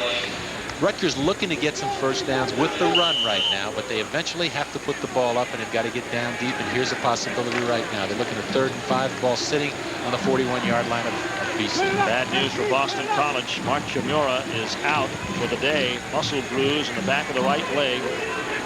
Reed Osmond, sports information director, says he's out for the game. That is a big loss. That is their offense as far as their passing offense, their leading receiver. 3rd down coming up. Rutgers trailing, pass complete. Taken there by Sean Smith. Complete out to the 27-yard line. Sean Scott. Good drop back action by Tarver. Waited for Scott from the flanker position on this. Just coming into the seam right here. You'll watch him. Here he sets up and he's waiting for Scott 29 to open up. And he just comes inside, gets the ball just over the outstretched hand of Pahopek to make the catch and get another first down. At the BC 26-yard line. In on the play of 15 yards. Again running out of the eye with TK Dorsey and Vince Hall. Hall gets the handoff. Hall runs headlong into Pearson and doesn't get far. Trying to get Ivan Caesar back to the battle again. There's another man that Boston College doesn't want to do without. We've got some depth with that outside linebacker, but Caesar and Pearson are the men they like to have it. Absolutely. That's their experience. Caesar, the senior out of St. Thomas and the Virgin Islands. He's been an outstanding player for them over the last few years. They can't afford to lose him today. As we look at Tom Tarver, trying to keep it going. He's got good field position, but he's looking at 2nd down and 9. Possible passing down for him. Split backfield indicates that just might be the case. Back to throw, over the middle, complete. To Jenkins is tight end inside the 20 down to the 18. Haven't seen much from Jenkins since the first quarter. Well, Jenkins came in. He had 2 receptions in the first half, averaging about 13 yards per catch. That time they just took the wideouts, blew him down the field, and brought Jenkins underneath in a delay action, a possession-type pass. Jenkins caught the ball and put good use to his 235 pounds and got it upfield, and looking at 3rd down and 3. Gain of 6 on the play. The ball is at the 19-yard line of Boston College, and this is Rutgers' first sustained march in BC territory, although they have had the ball about 8 minutes longer than BC offensively, despite the fact they have about 80 yards fewer offense. 80 yards less offense. BC feigning blitz. Bailey on the corner. We've got a whistle and a flag. It's going to be too much time. He had to automatic on the line of scrimmage. He took too much time to make the call, and the flag is being thrown against him. That's unfortunate because they had the first down.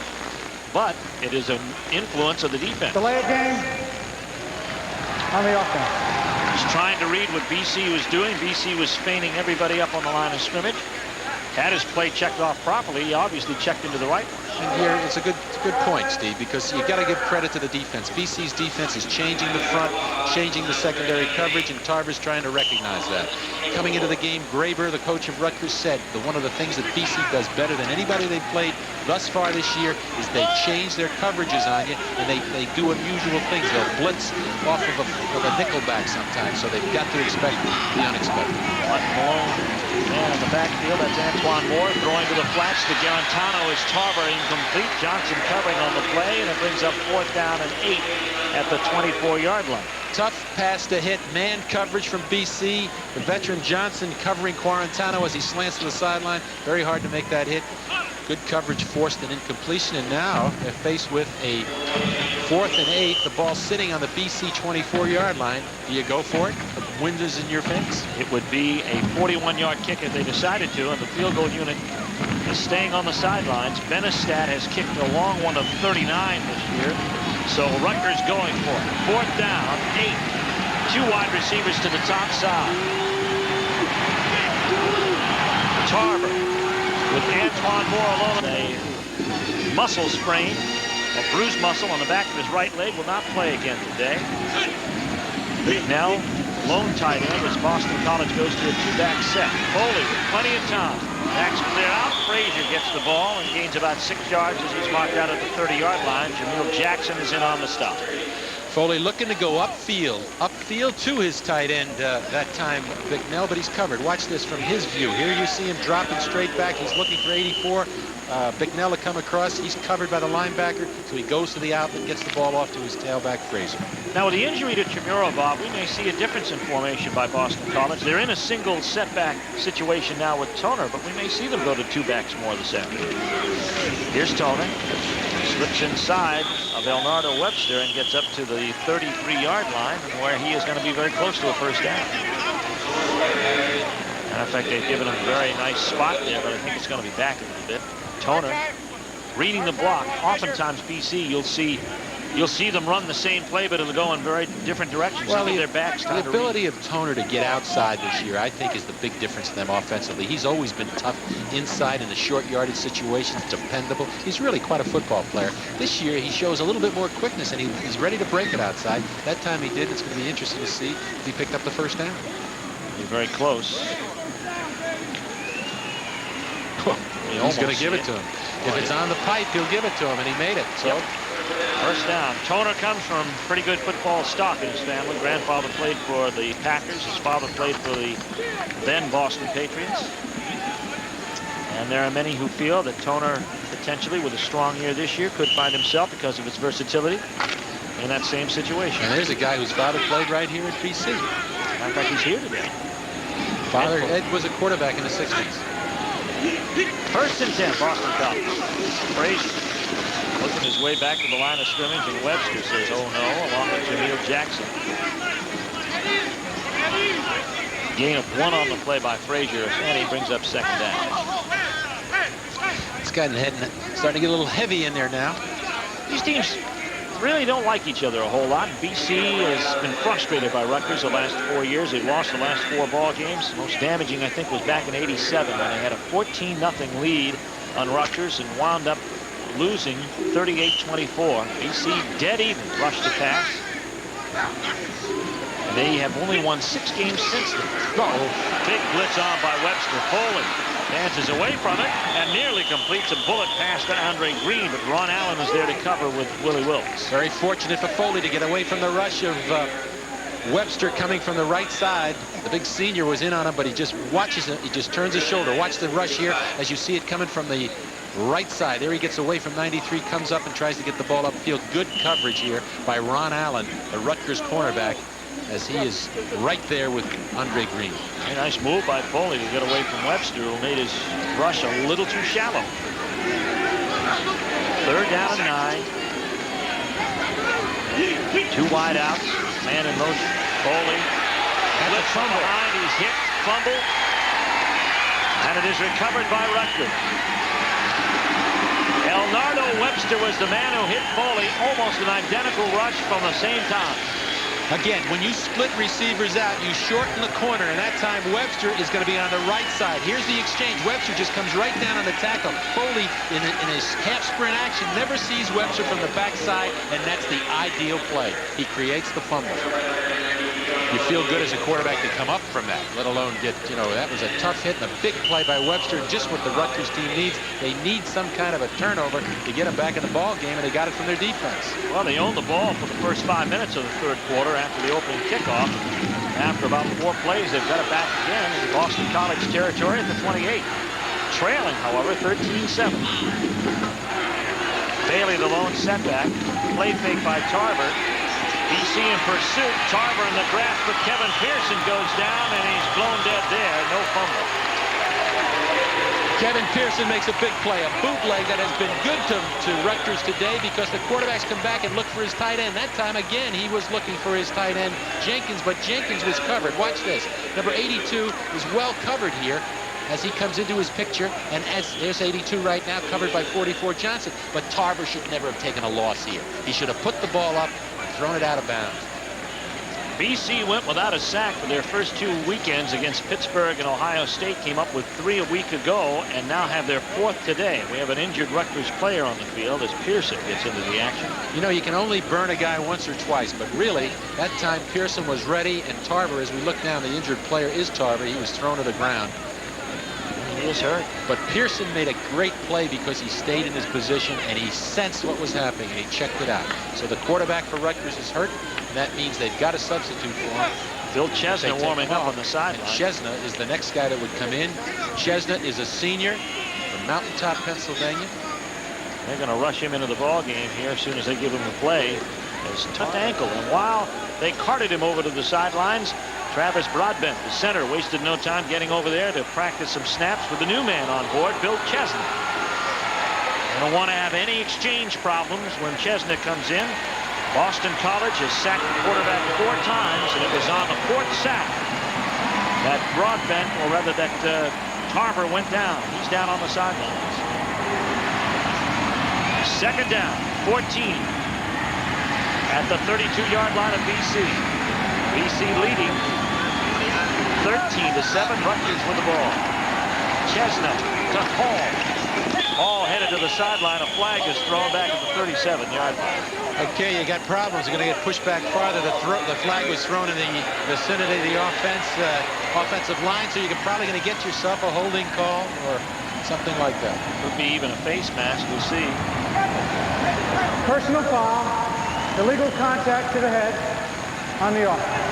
That's an unusual one. See that very often. The word from the sideline is that Tom Tarver has a sprained left knee and not sure if he'll be back. We'll follow that. They have not taken him to the locker room. Still got him over on the sidelines. Of course, BC going without their star tight end, Mike Chimura. He left with about 3 minutes to go in the first half. So Bill Chesna comes in and is faced with an immediate passing situation. So after getting great field position off a outstanding defensive play by Elnardo Webster, which created a fumble, 2 plays and they've lost 19 yards right here. And Bill Chesna coming in fresh, hasn't done a thing today other than probably warmed up pregame, is facing a 2nd and long yardage situation. Boston College back in pass prevent, 2nd and 29. And an exchange problem plus a flag.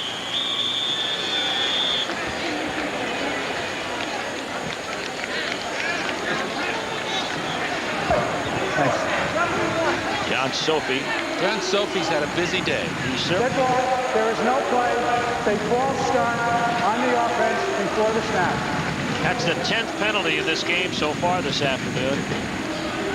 Watch that. The left guard, in this case, for Rutgers, that's Tim Christ.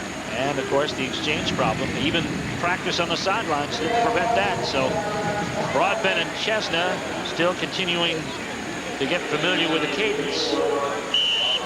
It is going to be 2nd down and 34 for the record. Ball pushed back into Rutgers territory at the 48.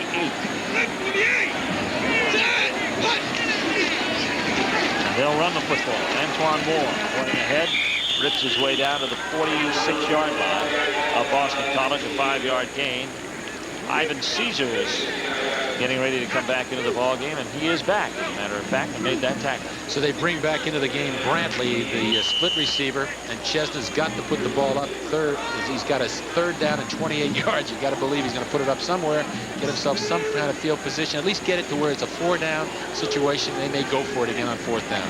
Right now, they're sitting too far out to try anything. They're 6 points back, 13-7. Back to throw. Chesna in traffic. Has a man open. That's Jackson, complete. Touchdown.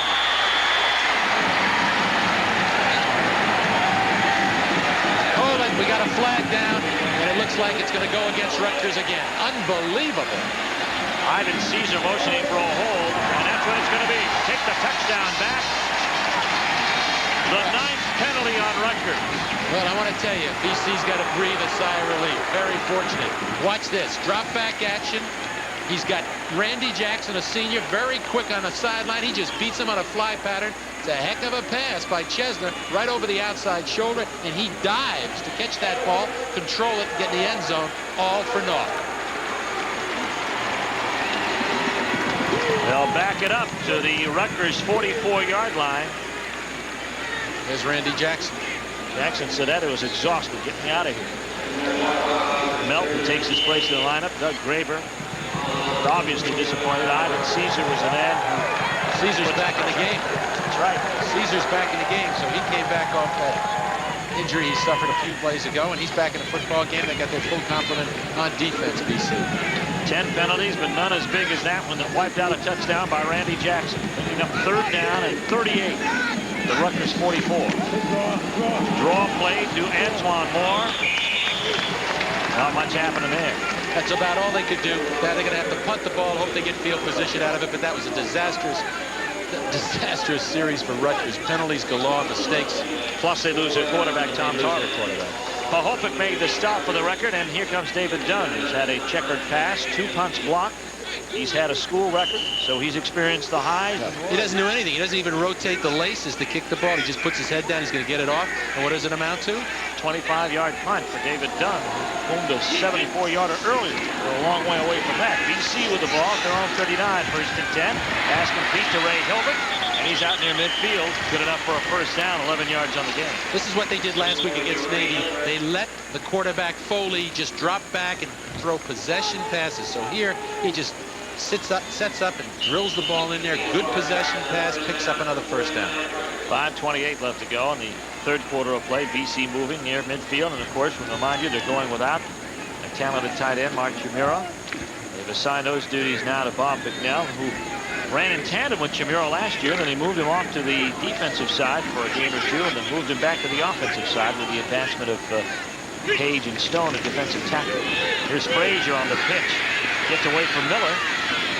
Gets into Rutgers territory, if only barely, up to the 49-yard line. Got to say a lot for the Rutgers defense. They've played very aggressively today. They've kept their team in a ball game, and they've done it that time. They got great pursuit to the football. It's been very hard for BC to cut the ball back, which they like to do with their tailback, or get on the corner with Frazier because of the pursuit of the BC defense, particularly the play of the linebackers, Webster and Sean Williams.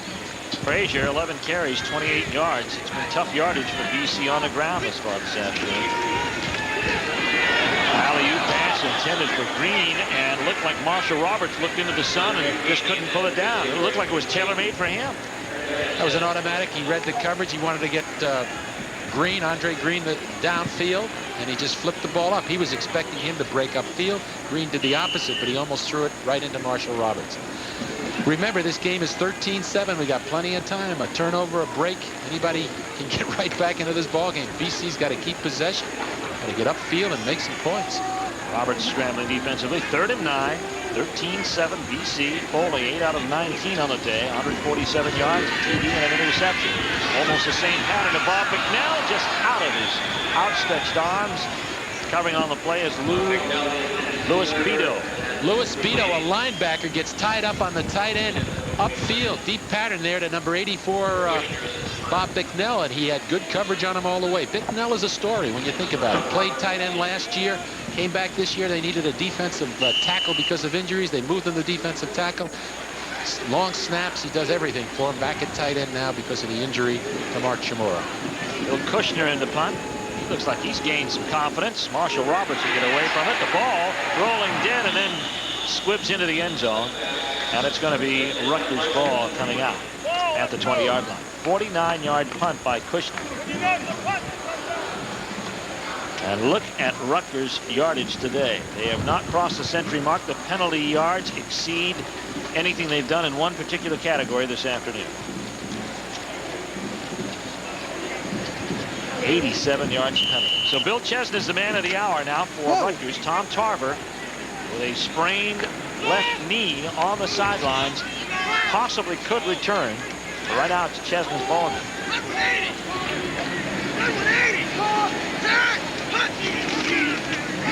And off goes to Vince Hall. Hall is stopped by Matt Kelly and Dave Johnson as he crosses the 25-yard line out to the 26. We talked about Vince Hall and what he gives their offense. He gives them a chance to get outside, to get upfield. He's got that quickness and he's got that size. He's been hurt.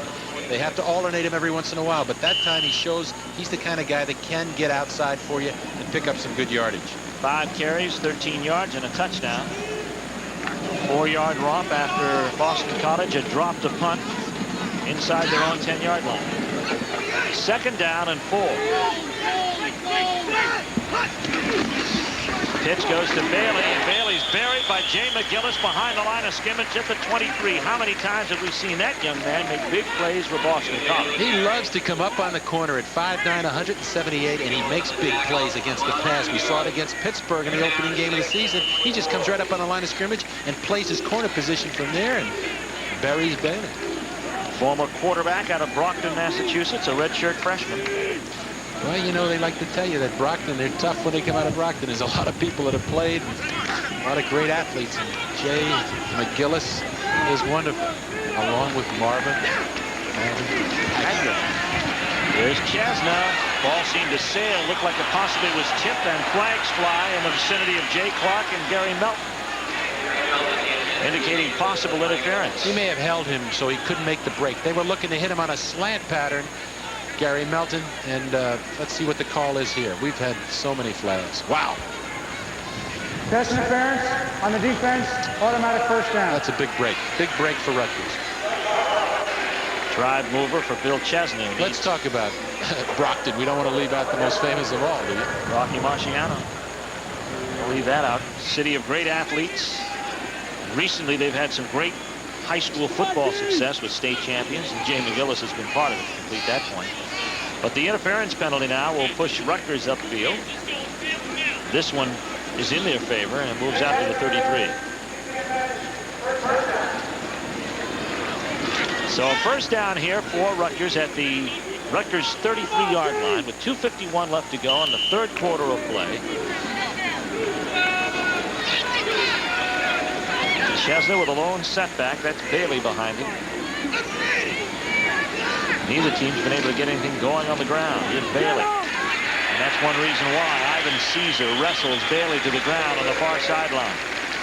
Pretty tough to run out there. He got single back. They spread the field, and they've got those linebackers with mobility. And Ivan Caesar, as we look at Tom Tarver, still in pain on the sideline. Bailey, 15 carries, Only 46 yards. Caesar came into this game with 17 solo tackles in the first 4 games of the season. Caesar's out. Kevin Donovan is into the ball game now. Kevin caused a fumble against Navy a week ago.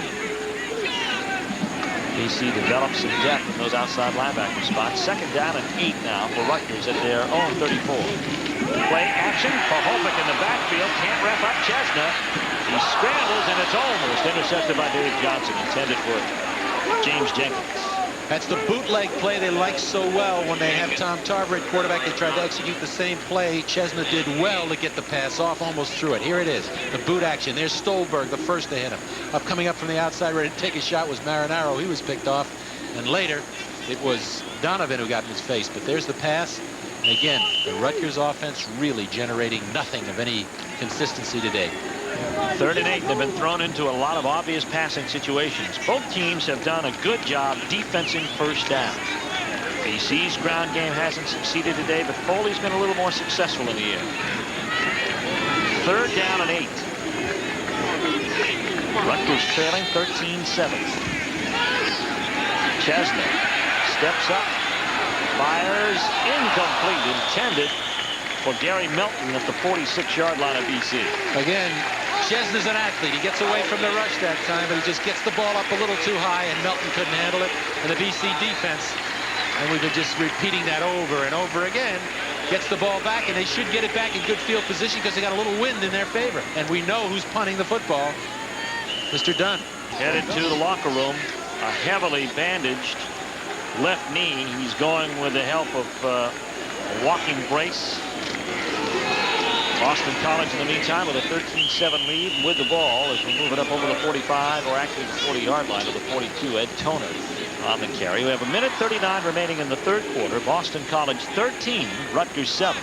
You can't be pleased with your offense if you're Jack Bicknell. They've really not done anything to the Rutgers. They've had advantages. They've had field positions. Here they've got the ball on their own 40-yard line. They've got to generate something here. They're too close for comfort. They know it. As bad as Rutgers' offense has looked, you got to believe they got another opportunity. They can win this game. So they've got to get going on offense with this BC team. Got the wind at their back right now for another minute and a half. Pass downfield intended for Green and overthrown. Coverage on the play by Rusty Mays. BC likes to run those deep crossing patterns where the wide receiver goes down 15, 20 yards and comes across the middle in patterns, dig patterns as they call them. And he was open that time, but he just had too much on him. Foley on the day. 8 for 21. Had 1 picked off. His 6th interception of the year and his 4th touchdown pass of the year. But he's looking at, again, another 3rd and long. 3rd and 8 to be exact. His team up by 6. Rutgers defense has been very good, and they're showing a big rush on. BC picks it up, but the pass is overthrown for Tony. Looking for, just trying to get the ball. He anticipated the rush. He was going to dump the ball in the middle to number 35, Toner. Toner was open, but he was covered. He got a little hit from Jameel Jackson, a linebacker, and he threw him off. Good execution defensively. We came into this game saying that BC, one of the things they had to do to win was to get a better first down sequence, get the ball in a proper position for their quarterback. They haven't done that, and here they are punting again. Kushner to do the honors from his own 40. 41 and a half. 49-yarder, nearly had this one blocked, and it might have been tipped a bit. It goes out of bounds, and it is going to come back. Well, you got to get a look at Jack Bicknell. He's frustrated. He knows it. His offense is stopped, and his kicking game there again. A poor punt. There was no block on that, just a poor punt. 17-yard kick by Kushner that time around, and that gives Rutgers excellent field position at the 43-yard line. And the wind, which is picked up in Rutgers' face for the next minute, but then they'll have it at their back, and the sun coming over their shoulder as well. You don't need the ball to have the score in your favor on the scoreboard. Rutgers has owned it. 13 more minutes than BC, but they trail 13-7. Chesna tries to pitch to Hall, and he can't get anywhere. Pearson is there to tie him up. They came back in the second half, Steve, just running the football more than ever. They were going to get the ball on the corner, get the ball upfield, make some first downs. They were successful in the first series as we look at Tom Tarver, and that is a sad sight. That is a sad sight for Rutgers. Tarver with a sprained left knee. Out for the day, it appears. 29 seconds remaining in the third quarter. Here's the quarterback that's out. Chesna's in the game, and he's going to have to put the ball up if they're going to move it against this BC defense. Second down and 12.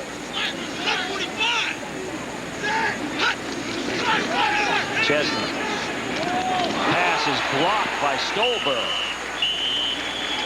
What a play by John Stolberg. So many defensive heroes for BC this afternoon. You can't blame it on Chesna. You got to look at the offensive line. They're permitting BC to get the pressure, get up in his face. And that time Stolberg has had a great day. Just comes right up, and you can't throw over that.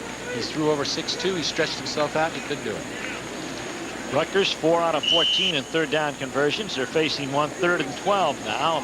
Last play coming up just about in the third quarter. 11 seconds left. They trail Boston College 13-7. Chesna, relief of Tom Tarver, leaves with a sprained left knee at QB. Antoine Moore on the draw. He's got them all surprised. He's into the secondary, and he can go all the way. Antoine Moore, touchdown. 54 yards. Rutgers ties the score. Exactly what we're talking about. You're in a 13-7 game. You got the possession most of the time. An opportunity has to come. They run a draw play off a 3rd and 12. The hole opens up on the right side. Everybody's caught napping, and Antoine Moore goes in for a score, and BC finds himself tied. First career touchdown for Antoine Moore. Benestad in to kick the point after. Garantano to hold. Boy, they had one missed point after thus far today, so it's not automatic, and this one is good. And it gives Rutgers a 14-13 lead. 3rd and 12. They can't throw the ball very successfully. They run a quick draw here. Moore, the fullback, takes it up inside, gets a couple of blocks, splits the secondary, and the 5'11", 205-pounder gets in for the score. And Rutgers goes up 14-13, and BC is looking at a fourth quarter where their offense has not generated a thing. 1 second remains in the third quarter of play. Rutgers takes 3 plays after the poor punt by Boston College gave them excellent field position near midfield. They were backed up 3rd and 12 until 56 on the draw. You know, Moore is, you're looking at 2 fullbacks, T.K. Dorsey, a transfer from Miami, and you're looking at Moore, who transferred from Georgia Tech, where he played in 1988. He got into 3 games in 1988. He came in this year at 5'11", 205, and he's given him a legitimate fullback. Good fullback size, good blocker. That time he not only, he just found the hole and he generated. Good upright runner. Got into the hole, kind of upright. It was a big one there, and of course they had BC from the pass. Very interesting, Steve, because now, after this kickoff, we will switch ends, and Rutgers will have the wind the entire fourth period. They have a 1-point lead. Could BC be facing disappointment for the 5th straight year? They have 15 minutes to try to change it. Benestad getting set for the kick. Swepson and Frazier deep. It's a squibber. Swepson swoops up at the 17. Feel like this. Here it is, a draw play to number 6, Antoine Moore, the transfer from Georgia Tech out of Hempstead, Long Island, New York, goes all the way for the score. 54 yards on the play, and that was on a 3rd and 12. 1st and 10 for BC near midfield. Foley throwing into the sun, complete to Andre Green at the 38-yard line. BC missing their top receiver, Mark Chamorro, so Foley's got to make do. He's got to make do. He's got to find somebody. Chamorro is his confidence builder. He always came up with the key plays, but Andre Moore in a crossing pattern and a good call to build him up. He comes off this on the first down, little play action fake, and he waits for Green to come across the formation behind the tight end and the linebackers for a first down. Miller split wide to the top side. Jason Swepson to the bottom side. John Reagan's the tight end on this play. Toner the ball carrier. Toner up over the 35 to the 34. Elnardo Webster and Malik Jackson in on the stop. BC comes with 2 tight ends, Reagan and Bicknell. Gives him a blocking on both corners and a single back, trying to get Toner some yardage upfield. And in this situation, when you're getting inside the 35-yard line, you pick up 4 or 5 yards. That's good. So he's right on schedule. 2nd down and 6. 2nd down and 6. 14:09 left to go in the ball game. BC trailing by a point. Swepson split wide to the bottom. Miller wide top. Frazier the lone setback. Play fake. Rushes on. Foley steps up and throws for Miller, incomplete, with Randy Allen covering on the play. Excellent coverage by Allen. Looked like it was man coverage on the wide receiver that time, Swepson. Excuse me, on Miller. And he did well to not throw the interception that time. He just put the ball out of bounds. Good for him. It's Ron Allen, actually, and look at the time of possession. Finally, Rutgers has something on the scoreboard to show for it. Their total offense picked up. Well, one play can bring you back, and that's right. Did. Here we go. 3rd down and 6 for Foley. The penalty yardage still surpasses their passing yard. BC 1 out of 9. 3rd down conversion. 3rd down and 5, intended for the tight end Reagan, and Willie Wilkes is there on the coverage. Great job on the defense for Rutgers. When man coverage, 3rd and 6, and brought the strong safety, Willie Wilkes, right up on the tight end. Never had a chance to make the completion. 4th down and 6, and Bicknell's going to go for it. He's not going to kick into this wind. He's going to go for it. Well, when you had the wind at your back and only got 17 last time around, 4th and 6. 4th down and 6, Boston College. Wind at their face out of the I formation. Frazier in motion. Big rush on Foley. Has to fumble up the football.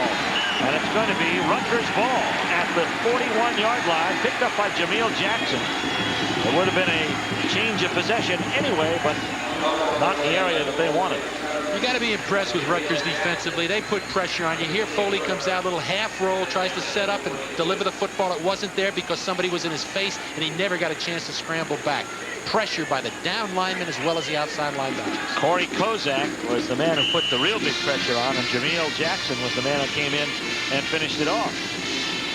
And you can just feel the momentum changing a little bit here. If Rutgers can sustain a drive, it's going to be very difficult for BC.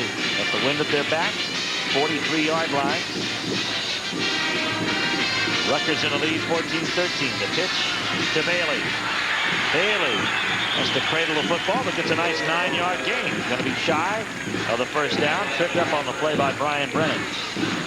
Good block on the corner by the tight end, James Jenkins. Jenkins came out, made the hit, gave Bailey a chance to cut it back inside. Jenkins has been outstanding today. He's a great receiver, one of the best tight ends in the East catching the football, and he's also a fine blocker, and it's a turnaround for him. As Doug Graber says, he's given me everything I could ask of him in these first 4 games. Rutgers uses 2 tight ends, sometimes 3, a lot to get their running game going. 2nd and 1. Chesney to Bailey, and he's got the 1st down in BC territory at the 45-yard line. So Rutgers now picking up some momentum on offense, getting 1st down yardage. And getting Chesna a chance to get into the flow of the play at quarterback. And they've got to go with Chesna because we saw Tom Tarver going off the field on crutches and in a cast. So let's hope things can work out for him. He's got reported a slight sprained left knee. 12:47 left to go in the football game. Rutgers up 14-13. Pitch to Bailey. Bailey can't turn the corner this time. Forced up inside by McGillis. Cleaning up the play, Pahopek. Gain of about 1. What they're doing is coming up. They're on the right hash. They put the formation into the wide field, and they run it back into the short corner, into the boundary. And that time, McGillis from the cornerback position came up and made the hit before Bailey could make the cut. Chesna looking at 2nd and long. They want him to stay out of these obvious passing situations, but if he's in one, at least he's got the wind at his back, and it is picked up this afternoon. You know, it is a mild day today in the upper or mid-80s. Play fake, big rush on, gets away from one man, Stone, but then it is set back by Marinero and Kevin Pearson. Ron Stone makes the big initial rush as Marinero cleans up. Again, it's the bootleg action delay, but they were there. Great penetration by 67 Stone. He never had a chance, and they caught up to Chesna, threw him for a big loss, and Rutgers with an advantage in getting field position here off a 4th down stoppage of BC. Now looks at 3rd and 19, and the ball's back on their own 46-yard line. 5th sack of the day by the BC defense. That one was for 10 yards. Doug Graber now looking on. Doesn't want to turn over here. He's got to keep the ball. Try and get a 1st down, if not punt it, and get them deep in their territory. Third and long. Passing situation now. Rutgers up by 1. Chesna steps up, going long. Has Jackson out there running up the back of Jay McGillis. It's incomplete. And that'll bring up a punting situation. Gotta like McGillis. We see him. He comes in all kinds of situations. He's always there around the ball making a play. And he just covered him so well. But watch Chesna here as we look at the quarterback trying to execute the play. It's a pure drop back action. He should set up and deliver this football, but he rushes it a little bit. He never gets, see his back foot slips on him. He really never gets a chance to deliver it as well as he should. But Bob Cassiola, Rutgers has stepped out in front. A 54-yard run by Antoine Moore has put Rutgers in the lead. Since 1988, BC 1-7. Games decided by less than 6. Here comes the reverse to Frazier, but Rutgers will have none of it. In on the stop, Scott Miller with Sean Williams. Number 99, Scott Miller, the senior out of Elmwood Park, New Jersey. Remember, he was the most experienced lineman they had coming into this season. He had a knee injury last year that really affected him, but one of his abilities is to penetrate and get upfield and put pressure on the pass. Here, he's in perfect position and never gives Frazier the chance to make the cut and get outside. Big play by the Rutgers defense again. Second down, long yardage. Play fake. Big rush on by Webster to the outside. Long throw downfield. Incomplete. No one close to it. Hilbert within 10 yards of it, but Foley was feeling some big-time heat by Elnardo Webster. Oh, boy, the pressure's on here. The offense really hasn't generated anything, and you can tell there's almost a lull offensively for BC right now. They've got to get a big play, and the big play guy's not there, Mark Chamura. And don't kid yourself, that's important to Glenn Foley. He's the guy he comes to in these tough situations, and he's not around. Foley is 1 for 8. One of his last 8 passes complete. He's 9 for 26, 165 yards. He was 7 for 17 at halftime. 4 wide receivers, 3 to the bottom side. Foley back, rush on, goes over the middle, and it is going to be complete to Frazier at the 25-yard line, but it's still shy of a first down by about 6 yards. There's a miss in the coverage there. Rutgers that time had nobody on Frazier coming out of the slot.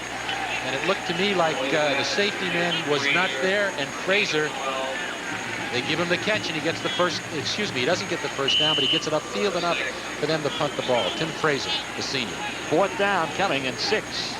BC trailing by a point in punt formation. Cushing. Shanked it. Right to the coaching staff. And that's not where he wants to be right now. 34 We talked about the punting game of BC right from the start, and it's been killing them. They've never gotten the production they expected out of that fellow right there, and you can see the frustration on the sideline and the wonderment.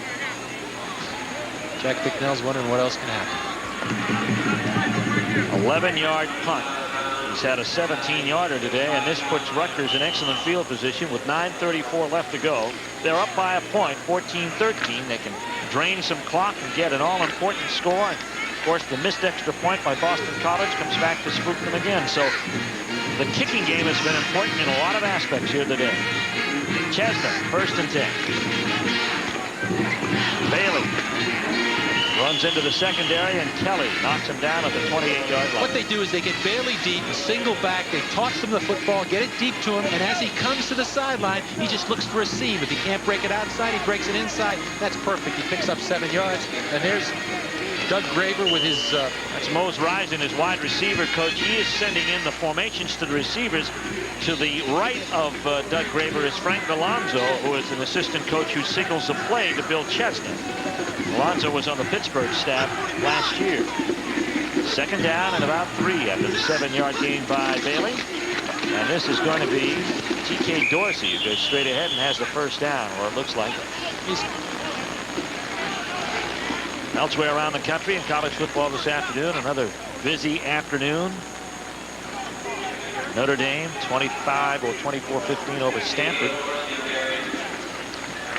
Iowa surprising Michigan State. At Michigan State. Penn State rolling over Temple at halftime. Starting to take charge in the East. Elsewhere, Navy and Air Force, the battle of the academies in Colorado Springs. Air Force by a touchdown. And West Virginia holding off Virginia Tech at halftime by a point in Blacksburg. Our score, Rutgers 14, Boston College 13, 1st and 10 from the 24. Dorsey on the pick. And he's flattened at the 23-yard line. Good pursuit by BC. Ivan Caesar there with Matt Kelly and Jason Pahopek. Rutgers continues to run the ball back into the sideline, away from the field and away from the formation. As you see it here, getting blocks on the line of scrimmage. But BC gets great pressure, that time by number 44, Johnson, who comes up. And a big hit, of course, by Caesar on the corner. And holds him, and actually holds him to a yard gain. 2nd and 9 at the 23 of BC. Melton will split wide to the top side. Scott wide to the bottom. A lone setback is Dorsey. Double tight end set. Dorsey right into the middle. Hit by Marinello and flattened. McManus comes in to polish him off on the play, but the physical ability of Mike Marinello to control not only the center but the running back that comes after. We're in the 4-down zone now. The wind is at their back. Rutgers just getting position, but here looking at 3rd down at about 6, they may have to put the ball up. It'll be a possession type pass if it is, and they'll just try and get a first down. It's important for them to get first downs, keep the football, take time off the clock, and hopefully come away with more points. If they don't get a first down, they'll try to put that ball in the center of the field for Benestat to come in and kick with the wind at his back. That would be an important field goal. Here is Chesna. Chesna looking, gets the pass incomplete at the 12-yard line. Intended for Melton. So perfect setup. Perfect setup. The tight end goes outside, takes the linebacker with him, and they bring the curl pattern underneath with Melton. He's there. He just doesn't throw it well. And it shows that Chesna hasn't seen enough action. He's a little rusty. But here goes in a very important try for 3 points. 38-yard field goal here for Benestat. His longest has been 39. He's 2 for 5 coming into this game. All of his attempts have been between the 30 and 39-yard line. The ball is blocked. Blocked by Boston College. Jay Clark. Corner, big play. Rutgers gets the ball back. A long way to go.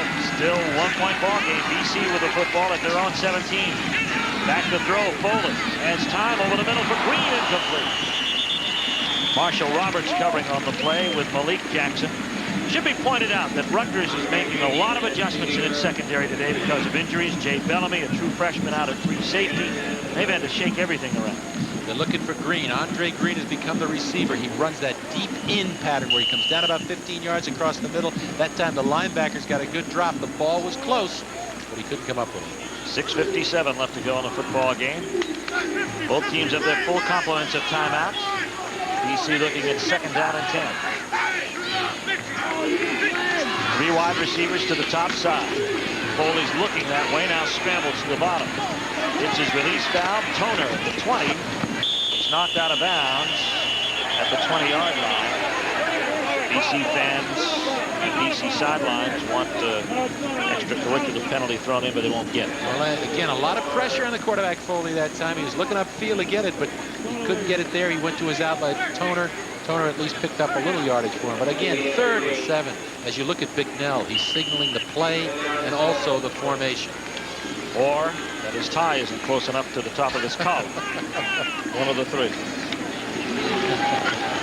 6:47 left to go. BC 1 out of 11 on 3rd down.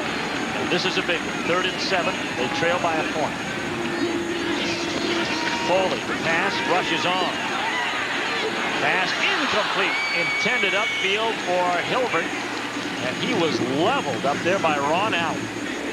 Again, the quarterback comes out, he gets a rush, and as he puts the ball up, he extends his receiver, which permits that defender to come up and make him pay. Very hard to make the catch. Give credit to the Rutgers defense again. The second is playing with confidence, and they've really shut down BC completely. Mr. Kushner is back. Bill Kushner has had punts of 17 and 11.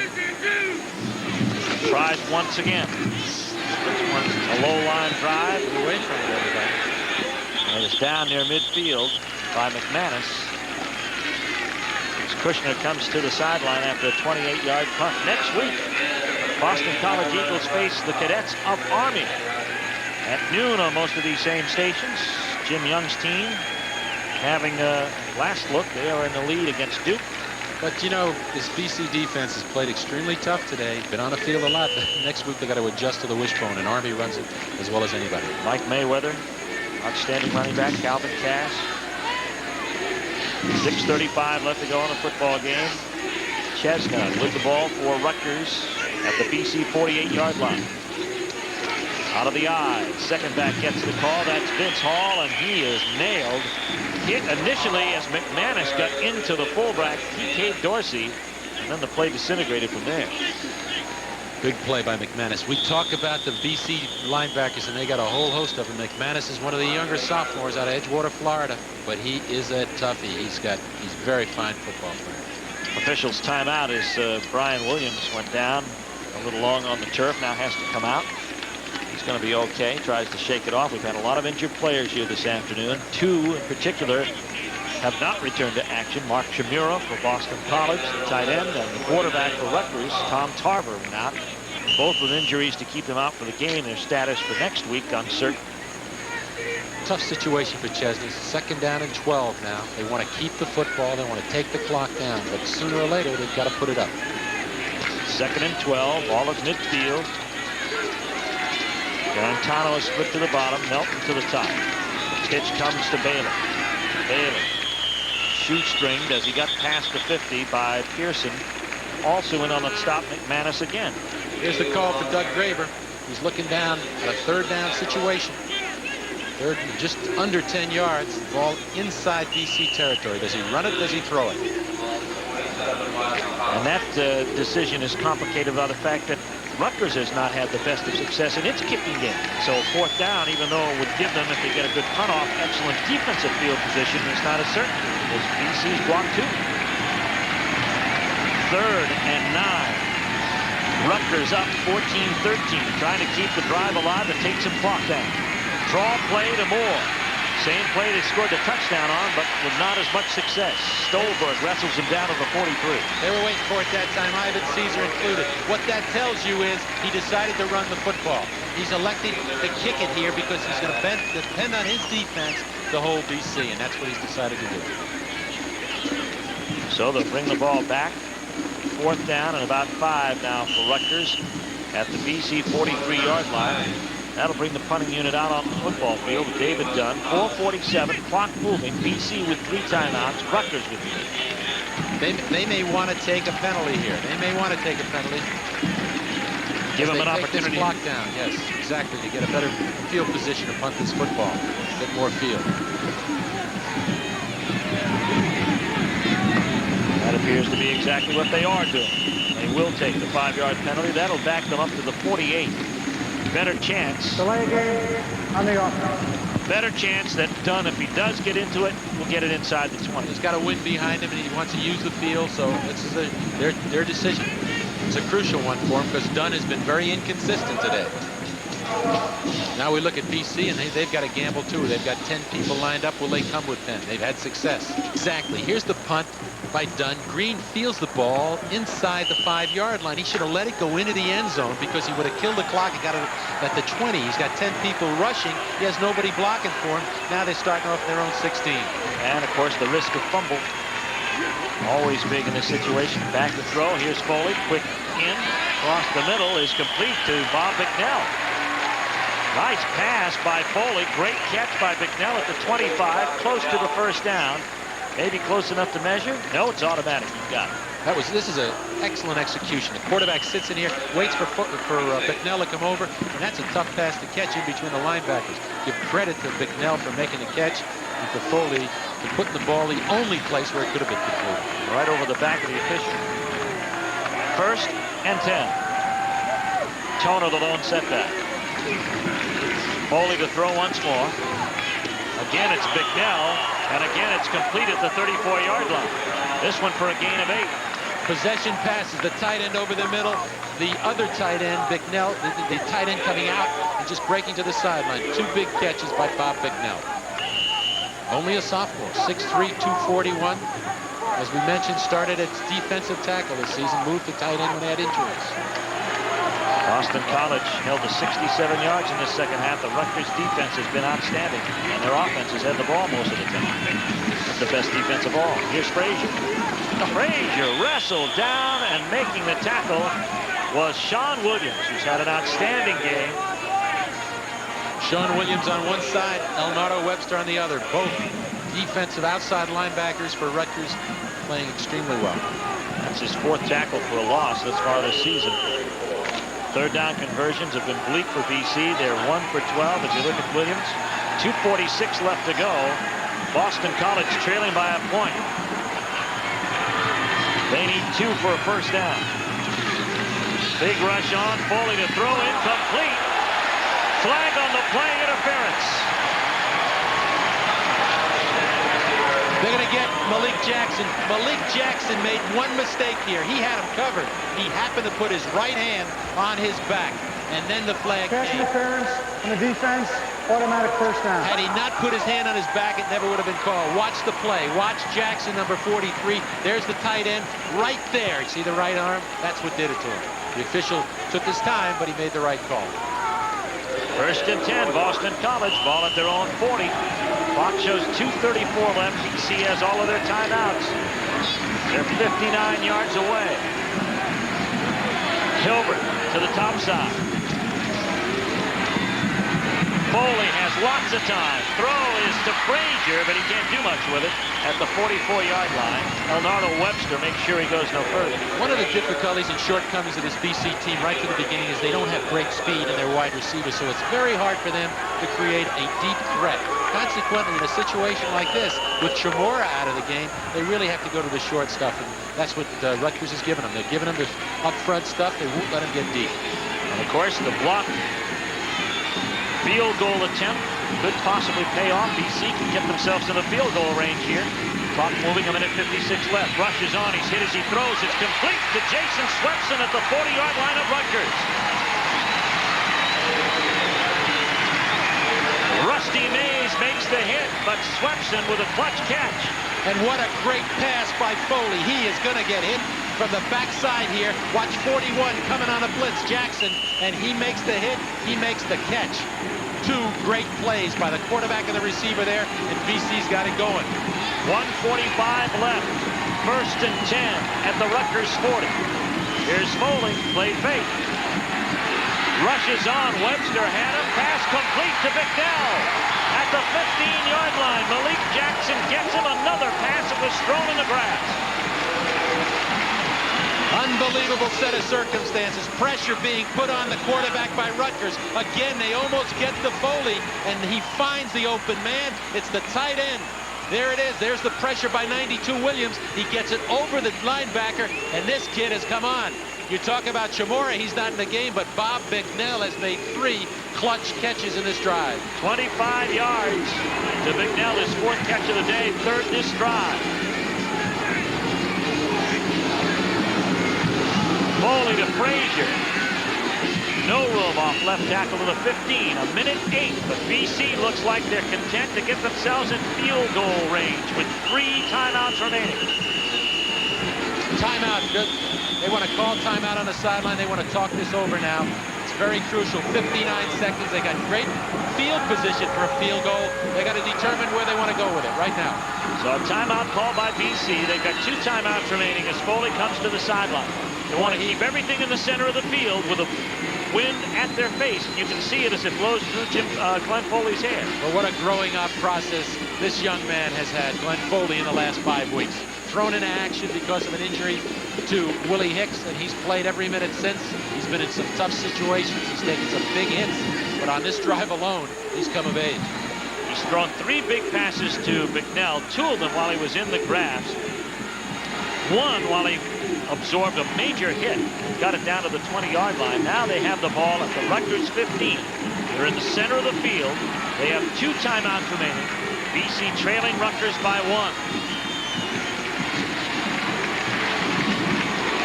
Dick Pearl talking it over. Jack Bicknell there as well. Barry Gallup, the receivers coach. Backup quarterback Bill Shaughnessy in on the discussion. Foley is perfect on this drive at 4 attempts for 37 yards. Now the field shrinks a little bit. You wonder whether BC would take a chance of putting the ball up. If they do, what kind of coverage Rutgers will give them. But right now, the big thing is no turnovers. They've got to keep possession. 2nd and 10. Foley and Toner ask for the crowd's indulgence. Foley to throw, has Green in the end zone, couldn't get it, and a flag thrown on the play. They're motioning toward Ron Allen. What they did, they took Andre Green, the wide receiver, just ran him deep on the outside, almost a fade pattern, put the ball up. Now the defender, Allen, watch Allen, he never looks for the football, number one, and he interferes with him. And that's exactly what the call is. He never looked back for the ball. And now BC will get 4 cracks from the 2. They'll set it up at the 2-yard line with 53 seconds remaining. BC with 2 timeouts remaining. Mike Sanders getting set to check into the ball game. Sanders has not carried thus far this afternoon. Gained 143 yards against Rutgers a year ago. Power I formation now. Now it's straight across the back with Frazier, Toner, and Sanders. Both ends in tight. Here's Toner straight ahead inside the 2. And this is what they like to go to. With Toner in the game, they like him in the short yardage situations. The dependable back, he knows what it is to make those short yards. But the clock is a factor here. 38 seconds and counting. BC has 2 chances to stop it. However, they are close enough that if they don't get it on 3rd down, they can kick the field goal and win the game, possibly. Lyles with Toner and Frazier at the 1. Handoff. Toner. He's in. Touchdown.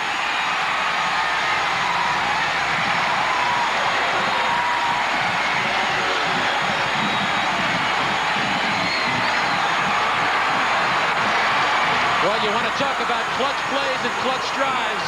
This has brought this crowd alive. To this point, the BC offense has been non-existent. Sputtering, stammering, nothing. Penalties. But right now, they made the drive. Clutch plays by the Bicknell and by the quarterback, Foley, and right here with the key guy, Toner, the senior, taking it in. Over the left side, over Bumpus and Britton. BC will leave nothing to chance here. They're going to forego the point after touchdown and go for the 2-point conversion, which would give them a 7-point lead and force Rutgers to score a touchdown and kicks the extra point, or if they wanted to win, go for the 2-point conversion themselves. Now BC may talk it over. They're going to talk it over. They're going to take another timeout right here. So Foley comes to the sidelines with 19 seconds remaining in the football game. BC leading now 19-14. And Rutgers on the defense here for the 2-point conversion if, again, BC decides to do it. Look at Curl in the middle there. He's talking to his young quarterback, and he's giving him the alternatives off this 2-point play. It's probably got to be an option-type pass where he's going to look for 1 or 2 receivers depending upon the coverage he gets.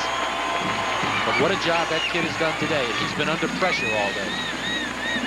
Ed Toner with the touchdown. 17 career touchdowns for Ed Toner. He's known as Mr. Touchdown for the Boston College offense. Getting back to Glenn Foley. 15 of 34 today for 217 yards, but this last drive has been the key. He's had an outstanding drive. 3 big passes to Bob Bicknell. Another pass, of course, to Jason Swepson. As Doug Graber talks things over with Bill Chesna, what the plan of action will be when Rutgers gets the ball back. The run coming at the 19-minute mark on an Ed Toner run following an interference call and 3 big receptions by Bob Bicknell to get Boston College close. Puts the Eagles on top, 19-14. If they can hold on for 19 more seconds, they'll end the Rutgers win streak over the Eagles of 4 games and up their own record to 2-2. Sean Wright getting set to kick off. Rutgers with their full complement of timeouts when they get the football. Ron Allen and Gary Melton are the deep men. Wright won't take a chance with it, trying to head to the sidelines. He's number 88, and that is Chris Stoll. So he gets out of bounds to stop the clock with 16 seconds left. And the pressure's now on Bill Chesner, the senior quarterback who had to come into this game because of the injury to Tom Tarver. So it's Chesner quarterback with 16 seconds to go. The ball sitting on his own 35-yard line. Rutgers with their full complement of timeouts, as you saw there. Garantano and Brantley to the top side. Randy Jackson with a touchdown reception called back on a hold to the bottom side. Wins at his back. Has time, and over the middle, Jenkins, what a catch! No, they say he didn't have possession as he went to the field. Howlett is covering on the play, the inside linebacker. They bring Howlett into the game, the extra linebacker. Jenkins, the tight end, down the field, and he's hurt. Jenkins is hurt. And watch this pass. He almost makes the catch, but it hits the ground and bounces back on him. Howlett, excellent coverage by the redshirt freshman who played well in a similar situation last week against Navy. Another key injury. Let's take a look at what we consider to be our option play of the game, brought to you by Option Gray Coverage for Men, the advanced way to get rid of the gray. It came following a Rutgers touchdown, or rather leading to a Rutgers potential field goal. Jeff Benestat's field goal attempt blocked by Jay Clark.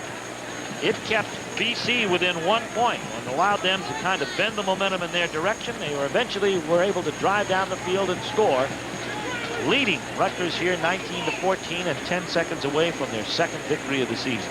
You look at James Jenkins. Headed to the sidelines. Lots of injuries both sides. Tom Tarver out with a sprained left knee. Tarver taken off the field in the third period with his left leg in a cast and on crutches. Mark Chimura for Boston College out the whole second half. Outstanding tight end with a muscle sprain or bruise on his left leg. And he did not return, but coming in to perform very well was Bob McNell. 10 seconds left. Second down and 10. Rutgers from the 35-yard line, down by 5. Chesna steps up. He's in the grasp of Pearson and thrown to the turf.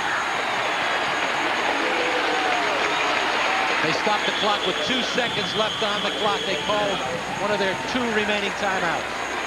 6th sack of the ball game by BC as Doug Graber looks on at what is going to be the last play of the football game. Tough situation to be in, but a great effort on the corner there as we look at Kevin Pearson coming in from his outside linebacker position to make the hit. BC has pulled off a big one here. They were very close to taking it on the chin, but they had to do it in the 4th period, time running out, and they made the plays. Well, our players of the game for Rutgers, one of their outstanding outside linebackers, Elnardo Webster, had an outstanding game today. A big sack that set up a very good drive for Rutgers. And then Bob McNell came on and had 3 big catches in the closing drive. 4 catches on the day as part of the Schick Most Valuable Player Award Scholarship Program. Schick will donate $500 to the General Scholarship Fund for Rutgers University and Boston College. The Schick Slim Twin Disposable Razor, it reaches every place on every face. Bob McNell of Boston College, Leonardo Webster of Rutgers. Final play of the game coming with 2 seconds remaining. Boston College leading 19-14. Rutgers faced with 3rd and 12. They scored on 3rd and 12 at a draw play earlier with Antoine Moore, who's back there for Chesna right now. 4-man rush. Chesna looking for it all. As Garantano down deep and a host of others, it falls out of bounds, incomplete, and the ball game ends. Boston College evens their record at 2-2 with a 19-14 win over Rutgers. Rutgers falls to 2-3. Back with a final word. Just a moment right after this.